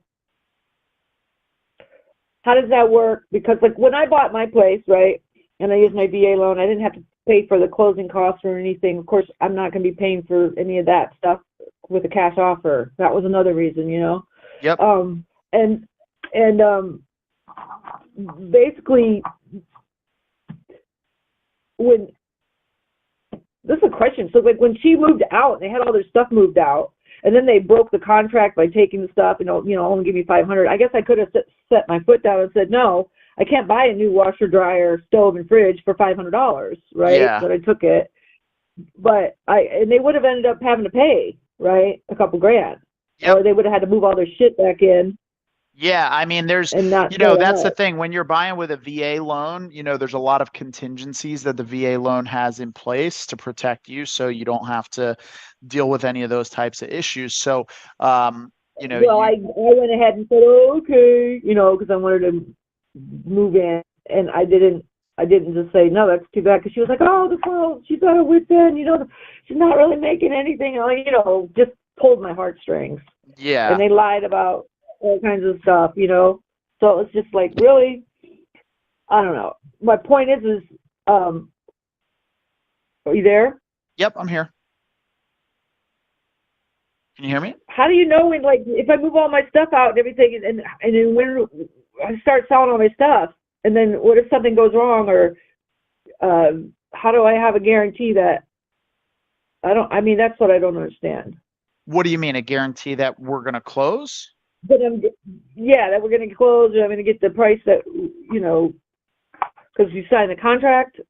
Yeah. The contract basically just states that, whatever the purchase price is, and that's what's going to be paid out at close of escrow. It also states that the buyer, which would be us, would cover all the closing costs, minus any outstanding debt. So the only thing that comes off of the purchase price is any outstanding debt and any past due or prorated taxes that you owe. So other than that, I don't have any past due because I'm pretty much tax exempt. Okay. Yeah. So.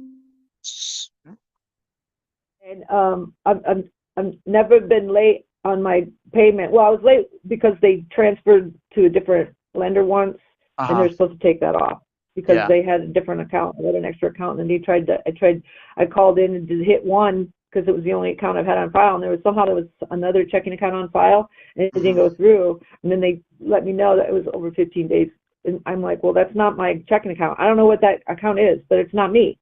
So you need to take it off. When I call in and do my phone payment, it just goes to my 5589 account. So it's all their fault. That's been 5 years. That was the only late payment. Yeah. Yeah. So then so the number that we get you would be net to you. HOA, and then, like I told you, that's yearly.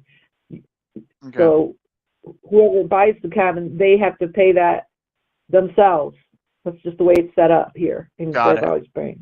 Okay. Yeah, that's They fine. can't put it into the escrow. Yeah. So, I mean, I yeah. think they could. I guess if they could arrange it, right, to have them put it in their escrow and then they just pull it out. If they can just pull it Yeah. out, but why would you do that? You just put it in your bank. I don't know. Yeah. But I anyway, mean, yeah.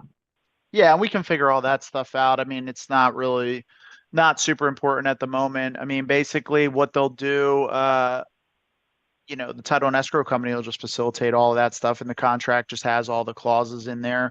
And of course, like we want to be able to confirm condition, right? We take people at their word over the phone, but of course, we're going to Right. confirm and have our contractors come out and just take a look and just make sure that there's nothing that we're missing, that Right. you and I both didn't know about, like if there's subterranean termites that are eating through the entire all the foundational points of the structure that you didn't know about, well then obviously that's going to change Yeah. things, right? Well, So yeah, when we go, obviously. But I'm not worried about that. That's why. yeah, I'm yeah, not, exactly. you So gotta have it too. I've been underneath there. I've been underneath that crawl space. You know what I mean? A lot. So I just pulled the dryer duct because the little the squirrels were packing their chestnuts in my dryer duct, the long tube. I took the whole thing out of there and put another one, took the whole thing out, took the old dryer duct out because it was a fire hazard. Having walnuts or chestnuts. Yeah. Whatever it's it was that it's they the were. wilderness. Yeah. Well, I have a chestnut tree. Oh, I gotcha. So, Okay. that's the problem. Yeah. And you can't just go cut down a beautiful tree because you don't want the squirrels coming, But that's just stressing me out. I gotcha. Well, yeah. So I mean, everything would be in writing, and that's kind of how you have your protection. We have our protection, and and then we just continue moving forward. And obviously, we just need to be able to get access so we can have our guys come out and review condition and inspect it and that type of stuff. And then we just work our way towards the closing table. So, at this point, really, I mean, once you make the decision that like, hey, I'm ready to sell. Did you think it was odd that she would send me a contract to sign and before they even came out here? No, that's how we do it too. So Okay. we would have a discussion with you and get the condition. If we get an offer approved, then we would send a contract out that would enter us into an agreement. And then once you sign that and we're in contract, we open escrow and we schedule our guys to come out and do an inspection. Because on the flip side, right, we talk to probably about 1,500 people a month. So just imagine trying to send our contractors out to upwards of 1,500 people every single month to inspect before we even make an offer. That becomes really cost prohibitive. So we know enough. We've been doing this since 2008, 2009. So we know enough to be able to make a pretty solid, educated guess based off of a conversation and what we know about the condition through that conversation. And then based on running comps and seeing what the values are and what the costs are for the levels of repairs. True. But I wouldn't like your job. Just after what they did to me about all saying they're going to shampoo the carpeting and leave the washer in the dryer and that the deck was, we had to take the deck up because it was water damage when it was subterranean termites, and all that stuff. I trusted those people, Yeah. And, and then they left me footings sticking up out of the ground. I had to dig up footings that held up the deck. They didn't even take the footings and left nails sticking out of the cabin.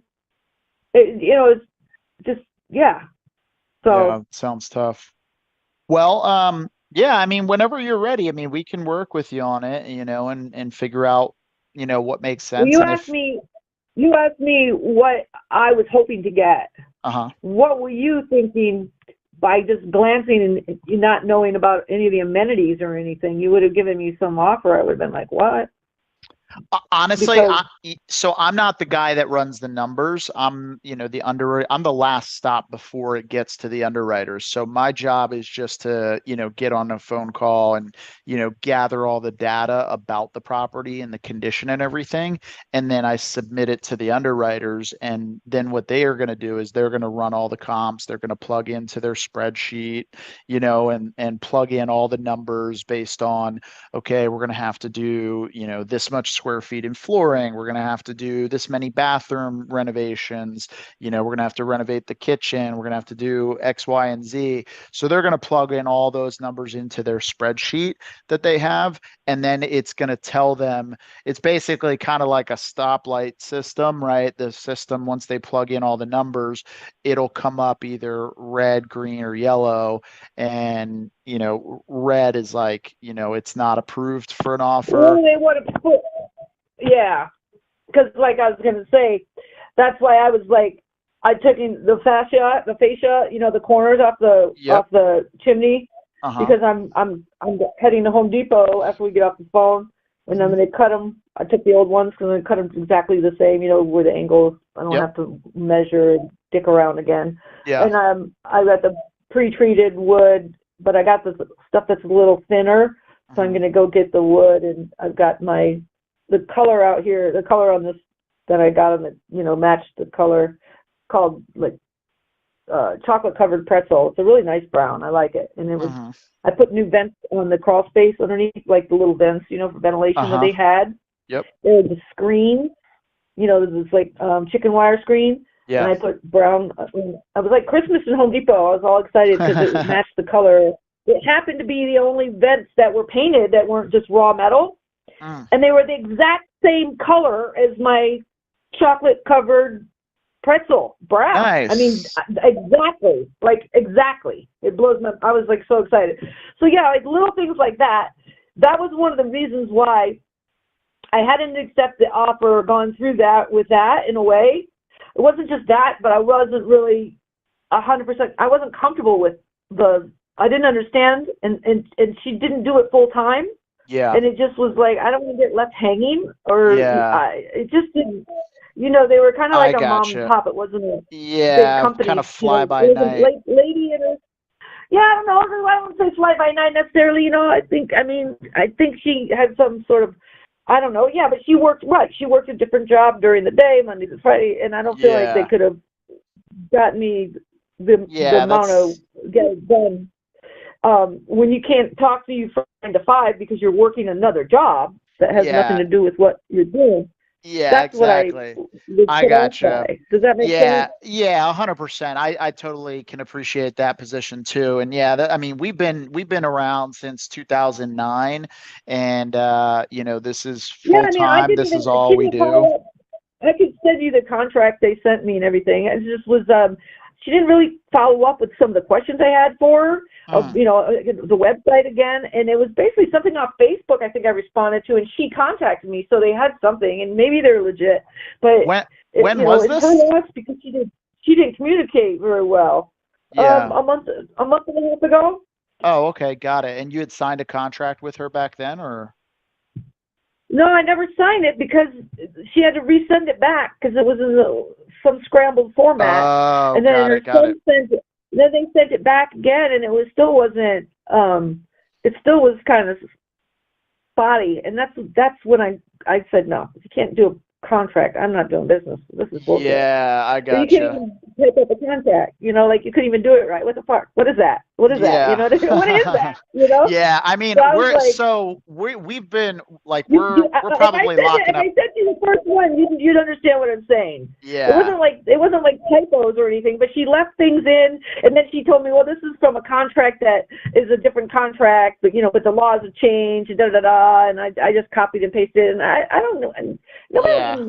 I don't want to hear all that. Yeah, I- that doesn't sound like it's giving, a sense of security or, peace of mind or anything like that. You want to know Right, that these people know what they're doing. They do it like clockwork right, every single day, all day. right, Yeah, I mean, yeah, we're right. generally And she's locking up like, well, about my 30 son, to 40 properties yeah. every single month.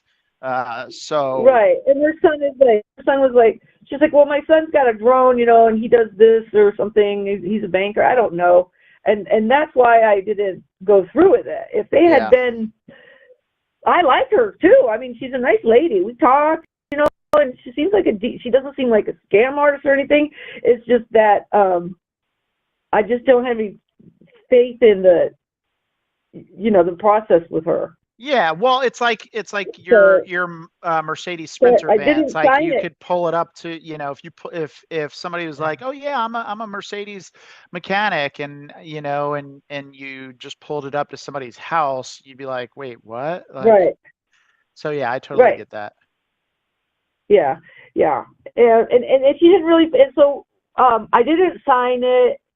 I don't remember if I told her. I said, you know, I don't know. I'm not, you know, I forget how I worded it. I just said, you know, I just was asking her questions like, well, I don't really have your website, or, you know, I need to get like some references or know more about your company. And then she never followed up with me. And so that's how that happened. Yeah. So well, I never I never did. They never made it out. They never came out. They were going to come out, and I had something come up. I had to go somewhere.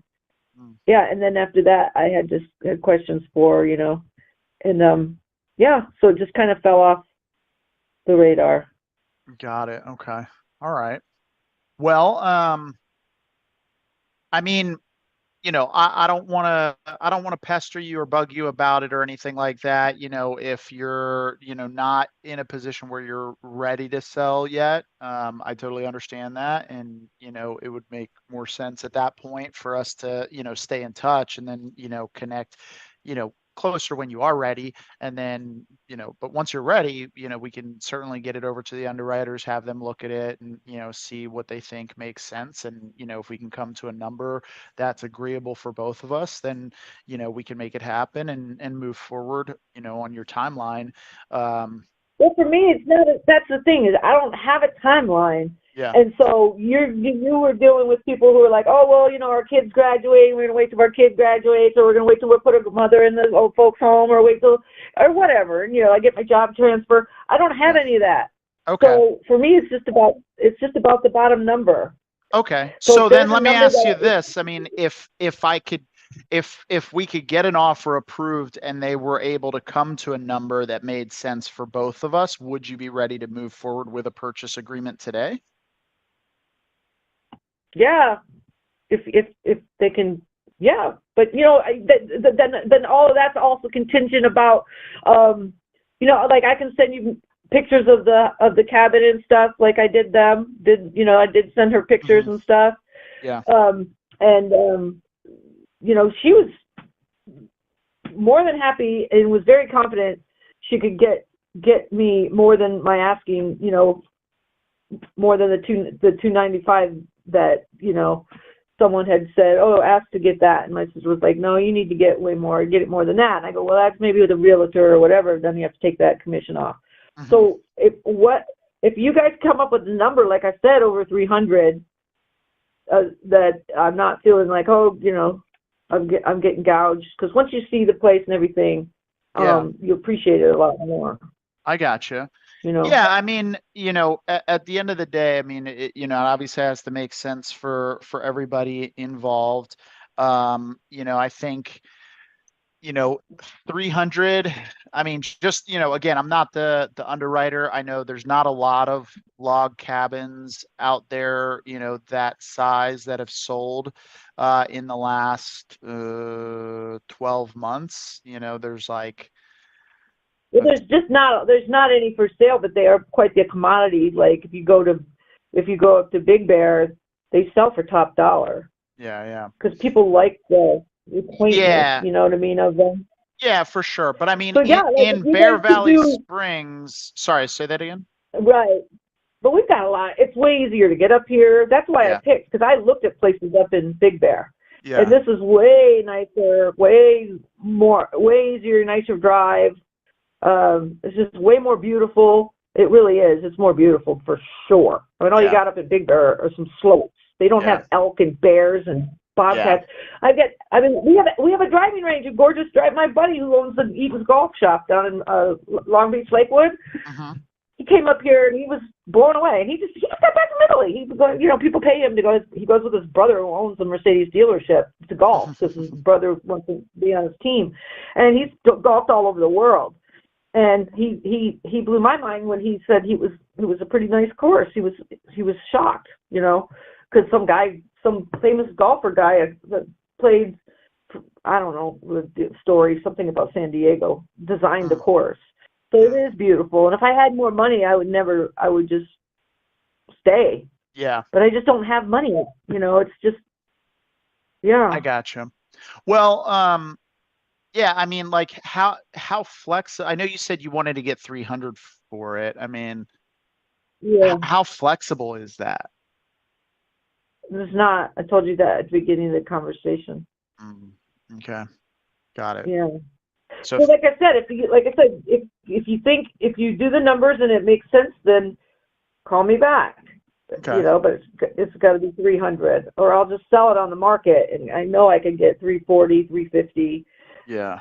and then by the time I have to pay all that closing costs and whatever, have people pick everything to part, try to devalue or give me low ball. I don't want to deal with all that. I don't want. Yeah. I I gave gotcha. the people the asking price. I don't regret that at all, because I could afford it. I Yeah. didn't, you know what I mean? I wasn't like, it hasn't had any major malfunctions or problems or plumbing, pipes bursting. Nothing like that's happened. So Yeah. I haven't had any issues. I haven't had to make any claims, with my homeowner's insurance or any of that. So I'm not regretting it. Yeah. Yeah. I And, mean, the biggest challenge, like I said, is there's only in the last 12 months, there's only five log cabins that have sold. Three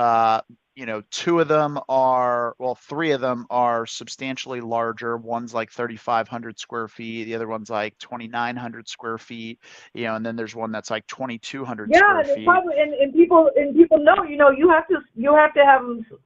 Well, they're not really re-chinked; they'll last forever. But you want to have them like sand and re-stained and sealed if they're in a hard climate like this with all four seasons, because we get spring, with snow, and right now the leaves are falling. And I just cleaned the gutters out of the front of the house when I was doing the roof, chimney. And it's like we get a lot of leaves. I got huge, beautiful oak trees, but you want to. The cabins can be upkeep, but they're beautiful and popular from whatever everybody's been telling me. But yeah, I don't know. Yeah, I mean, I guess. Well, I mean, I'll have them take a look and see. When there's not that many comps to go off of, and like there's one that is 2,100 square feet, and that one sold for it's gonna $3 go for $250,000. $1.5 million or something. No, really? it sold November 30th of last year for $325. And so $325. It wasn't in a gated community with the cheapest HOA in the country for all these amenities. That alone is worth. I mean, it's let's see here. It looks like it's in that community, but let me see. 2.48 acres. No, you wouldn't get that for up here, because 2.48 acres would go for $75,000 right there, unless it was that little shacky one. Because this that's one way up high. See, my location is 5 miles from the gate. You can drive 15 to 16. People can't even get out. I could buy a cabin this one's on Surrey Way. Yeah, that's way up there. Yeah. Way. But that's the thing. That's like And the the- only and the one value- that's close And you to. can get some nice homes up there. Like, if I had looked around here more, I didn't know this place, never heard of it. I could have gotten like a little turnkey place for maybe $50,000-$60,000 more than this, but it would have been way up there in the snow, and it's 10 degrees colder. As when I drive up to see my friend, it's about 3,500, 3,000 higher, maybe. the temperature drops and they get snowed in, and I would not want to be up there because the roads are dangerous. You have to have snow chains to go, you know, up past my street. You have to, it's mandatory. So the people, I know. Well, I can like walk down Yeah. to the dog park and walk to the lake and walk to the country club from my house. So it's nice. Yeah. It's like I gotcha. half a mile, you know. Well, I mean, I'll talk to them and see what, like what they could possibly come up with. I mean, like if, and then I can call you back. I mean, if they came in and they were like, we can't do a penny more than like 297, is it even worth calling you back?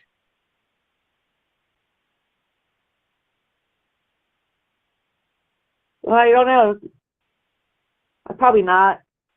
Yeah. Because I Okay. could just deal with it, you know, because there's always going to be, there'll be a buyer that will have the money to buy this property I gotcha. when they, when they're looking, because the views here, Yeah. you're not looking at a hill, you're looking down through the valley and up at the snow and all the homes. It's, you've got to be standing here to get what I'm saying. And the house across from me goes for, I'm the cheapest one. The house across from me is gonna, going for about 800,000, and the one right next to me is God. They expanded that 1,200 or 2,000 more square feet. The one to the right of me, that's like junky. It's up on a, it's a dome house, but it's pretty much falling to pieces.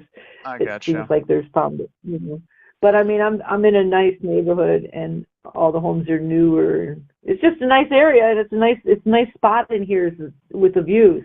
So I just have to have something get desperate. I don't know, I gotcha. But 5 years to only have $90,000 equity is after, doesn't seem. Yeah, I With understand. the way the place is growing, and being put I on the get map. you. When I moved up here, there wasn't even when I moved up here, the Kmart was closed, and now there's a giant Walmart. They've opened up 3 more wineries. Did I lose you? Hello? Hello?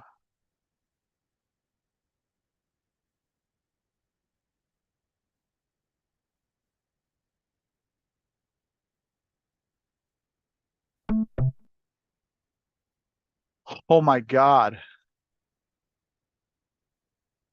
This is my kryptonite. My kryptonite is people that just ramble because like I try to like push it along, and the plus side is when they're rambling and they're just talking like going off, you might not feel like it, but you're building a ton of rapport, right? Like, because people love people that will just let them talk, right? And so the rapport is going through the roof, but the most challenging part is trying to figure out how you can steer the conversation forward and keep progressing, and in this one, at first she's like, I have no idea when I want to sell next year, blah, blah, blah, but now we got her to commit to like, okay, if we can get an offer that, makes sense for her, she would sign today. So now it's like, all right, well, let's try to corral that, and get something done here. And maybe there's a way that we can make something happen. So let me call her back. Um,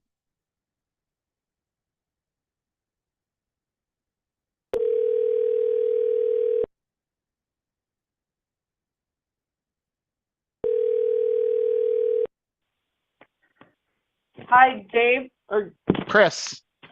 Chris. Sorry. No worries, no worries. Yeah, why don't we do this? I'm gonna send you an email. I think I have your email. It's BB Boat Girl, right? Yeah. Okay. Why don't I send you an email, and then I know you said you sent pictures over to the other girl that you had spoken to. If you want to send me over any pictures you have of the property, I'll take it to the underwriters. I'll, do what I can and see if I can, see if they would approve it for an offer and where they'd come in at. And if, if it makes sense, then I can give you a call back and we can, try to get this thing wrapped up and go from there. I know it's probably going to take them a little bit. I actually have to leave here in a few minutes because I'm getting a shipment of paint at my new house. And so I have to meet the delivery Okay. driver to meet them to get the paint. So it probably won't be till tomorrow that I get back to you. Is there a good time tomorrow for us to connect? No, you just give me a call, and Okay. I'll write down. I have where to put your number. Chris Deal. Okay, I have your number here. Yeah, I can And, give you my what email is it? address if you want. Yeah, what is it? It's Chris, CHRIS, Uh-huh. at lazprop.com, LAZPROP.com. Yeah, and then your website is just lazprop.com, right? Correct. Yep. Lazprop. Correct. Like it's the first 4 letters of property. Right. I was thinking prop, like a prop on a stage. Oh, okay. That makes sense if you do prop design in college, Yeah, and you yeah. did stage design. Okay, yeah. I guess call me back. I have to get out of here and go get my new little pieces of wood. I wanted to get this little project done and got the chimney cleaned before it starts raining and snowing, usually Yeah. the end of October. Okay. Not snowing, but you never know. The weather's Yeah. weird, how it's done. Oh yeah, totally. So I said I don't want to go a winter without cleaning the chimney because you don't want, you know what I mean? It's a wood Yeah. stove. Yep, exactly. All Okay. right. All right, perfect. Well, let's plan to talk tomorrow. I'll just put it on the calendar, follow back up with you tomorrow, and then either they're gonna, approve it or they won't. And if they approve it, we'll hope, cross our fingers and hope that it's a number that makes sense for everybody. Okay. Yeah, All right. we'll see. Yeah, I just hate dealing with ups and downs. Mm-hmm. I don't, you know what I mean? I don't miss my emotional ability, I don't know how to explain it. I don't handle stress well, so I kind of avoid, you know what I mean? The Yeah. older I get and just other things that happen, I don't do well I do well under stress, trust me, but then if it's not involving people, I you gotcha. know? Yeah, that makes Like, sense. if there's a fire, I was on a firefighting team on our ship, and I was number 3 nozzleman, and we had a fire while we were in port on the Holland. It was 16 hours, and I was down in the dark with those old school OBA apparatuses, with the canisters, with the light, and the guy in front of me broke his foot, and it just, even when I was sailing and my boom line snapped, and I'm with a friend of mine, she'd never sailed before, she didn't even know how to, I'm like, take that helm, and I didn't show her how to use the radio, what channel to call Mayday. We're in the middle of Hurricane Triangle there in LA Harbor at 5 o'clock, and oh my God, boom line snapped, my boom line broke, and the morning down in Laguna when we sailed back, the top of my roller furling, my jib, and I didn't even want to put the jib. I was basically just winging it down because it's south, going from Long Beach. So I was like, deep, deep, deep. And I single-handed by myself to Catalina with my little dog, my 34 Catalina. And I had a 30 Columbia. And those are all very forgiving. But when the shit hits the fan and your boom line breaks and the girl that's on the boat, your friend's on the boat, and she slips and busts her knee because it jolted. And then, my engine gets water in the carb. And now I'm holding myself up the rocks with just my main. And I lassoed my halyard around the frickin' winch to hold the boom line, to hold the boom. I handled the shit. I shocked my friend was like, I was like 34 then, or 35, and my friend was like, you're the G, or something, G-Mac, or whatever. And I shocked myself because under stress. Yeah. I didn't panic. And then when the Coast Guard came and they're like yelling, because I said, I go down below and, call, say, Mayday, because we have no engine, the boom line snaps, right? So you've got no control of your main with your boom flapping all over the place. You have to manually tie the halyard around the base of the boom, the boom itself, instead of, because the roller, and then in the front jib, the roller furling up front had broke the morning before. It got stuck, the little, at the top. So I had no engine and one sail, and I was being pushed into the rock. Are you familiar with LA Harbor? Not really, no. So I was holding myself off the rocks, and then when the Coast Guard came, they're yelling at us on the bullhorn. They're yelling on the bull, and it freaked me out. They're like, they throw a line, tie this around your main, I had a stepped mast on my Catalina 34 because they're extra high, and they're like, tie this around, and so I tied it. And then, but they're yelling and I'm running, and I fillet my leg on a fucking stanchion on the side stays. The spreaders, and you know how the lines, the metal lines come down from the spreaders from the main, and the mast. Well, and then they use a little pelican hooks. That thing, how they just twist them, they open them like when you're doing a car. You put those little pins through the cotter pins or whatever, and then you open them to keep them in so your bolt doesn't fall out. What is that? Yep. That thing put a chunk out of my leg. I ran past it and it just went shoo. I still have the scar. And everything was fine, but they started yelling at me, and it just, you know what I mean? It throws you off guard. I was trying to respond, you got to respond, so you got to act. And so I don't like all that. Just the stress of waiting and then going, okay, are they going to do it? Okay, now they're going to come inspect and they're going to do that. That's why it's like, maybe if I don't sell this place, maybe I'll just rent it out. I got you. But then you have to deal with shitty renters in the state of California, get squatters. Yeah, I don't want to deal with them. Nobody wants to deal with squatters. So no. So I don't know what to do. Okay. That's my thing. Let's. That's why it's really all dependent on if I can sell it, for what I need, or do I need to wait another year or two, and just keep prettying it up because it's not really that hard, just. Yeah. Nothing major needs to be done. It's just cosmetic. I mean, I ripped my own cabinets and all that out of my condo, and it was gorgeous, but then the market dropped. Remember the market when it crashed in 2011? Oh, yeah. Yep. 2010, 11. Yeah, and I worked for ICI, and we all got laid off. Axel Nobel bought us out.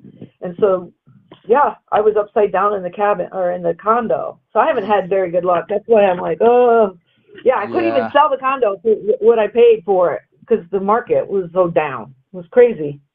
But I bought it peak, but I was right. I could walk to my boat in Shoreline Village in Long Beach. I was right there on Ocean, First in Esperanza, right there in, nice area. Not really. I don't want to live in the Long Beach ever either. I just want to move someplace cheap, so where my money can go farther, and I can work part-time and travel and go to Portugal and travel because we're just going to be dead. You can't take any of this with you. Exactly. Just a bunch of shit that someone has to pack up and throw away or give to the Goodwill. Yeah. In 10 years, it goes by like a blink of an eye, and boom, I'll be 70, in 15 years. Yep. Yeah, totally. That's crazy. That blows my mind. In 15 years. Oh, yeah. I don't want to be sitting here in this cabin for 15 fucking years by myself when I could be exploring the world and eating and drinking good ports and eating good seafood and, No. Yeah, exactly. Exactly. Life is too short, so go enjoy it. Well, let me talk to them, and then I can give you a call back tomorrow, and then, we'll figure out if this makes sense or not. All right. Are you a dad? I am a dad. Yep. I have a little girl You're so blessed. Today is that's her, she's 1 year, 10 months today. No. Oh, you're blessed. No, see, now that's what life's about. Having a kid. I didn't have children, but having family to spend the holidays with. And that's what I feel like I missed out on, but Yeah, well, just help, make you feel more fortunate because holidays suck if you're just alone, Yeah, I you know. understand. So have a great week and talk to you. Hopefully Tomorrow. we can do something. Yeah. Yeah, we'll connect tomorrow and we'll see if we can make something happen. Okay, great. Thank All right. you. I appreciate you, Beth. I'll talk to you tomorrow. Okay, Chris. Bye-bye. All right. Bye-bye. Oh my God. Yeah. So she is a very like standard yellow personality type, accommodating personality type,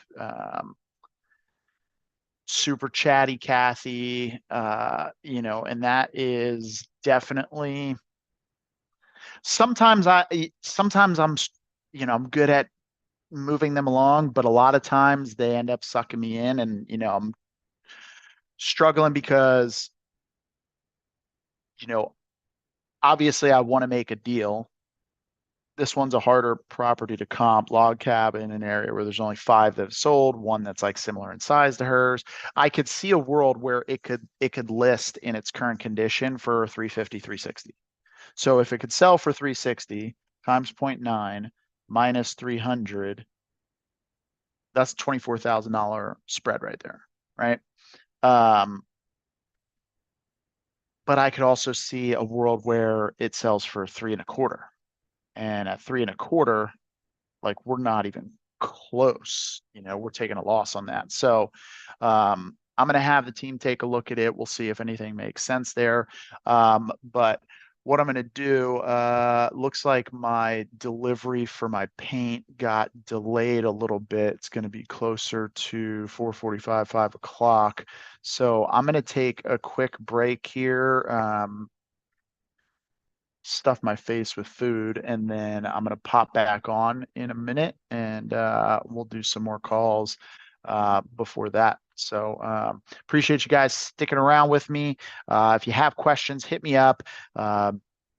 Again, on Instagram at Chris Closes Your Deal, and hit the like button, hit the notification bell, subscribe to the channel if you haven't.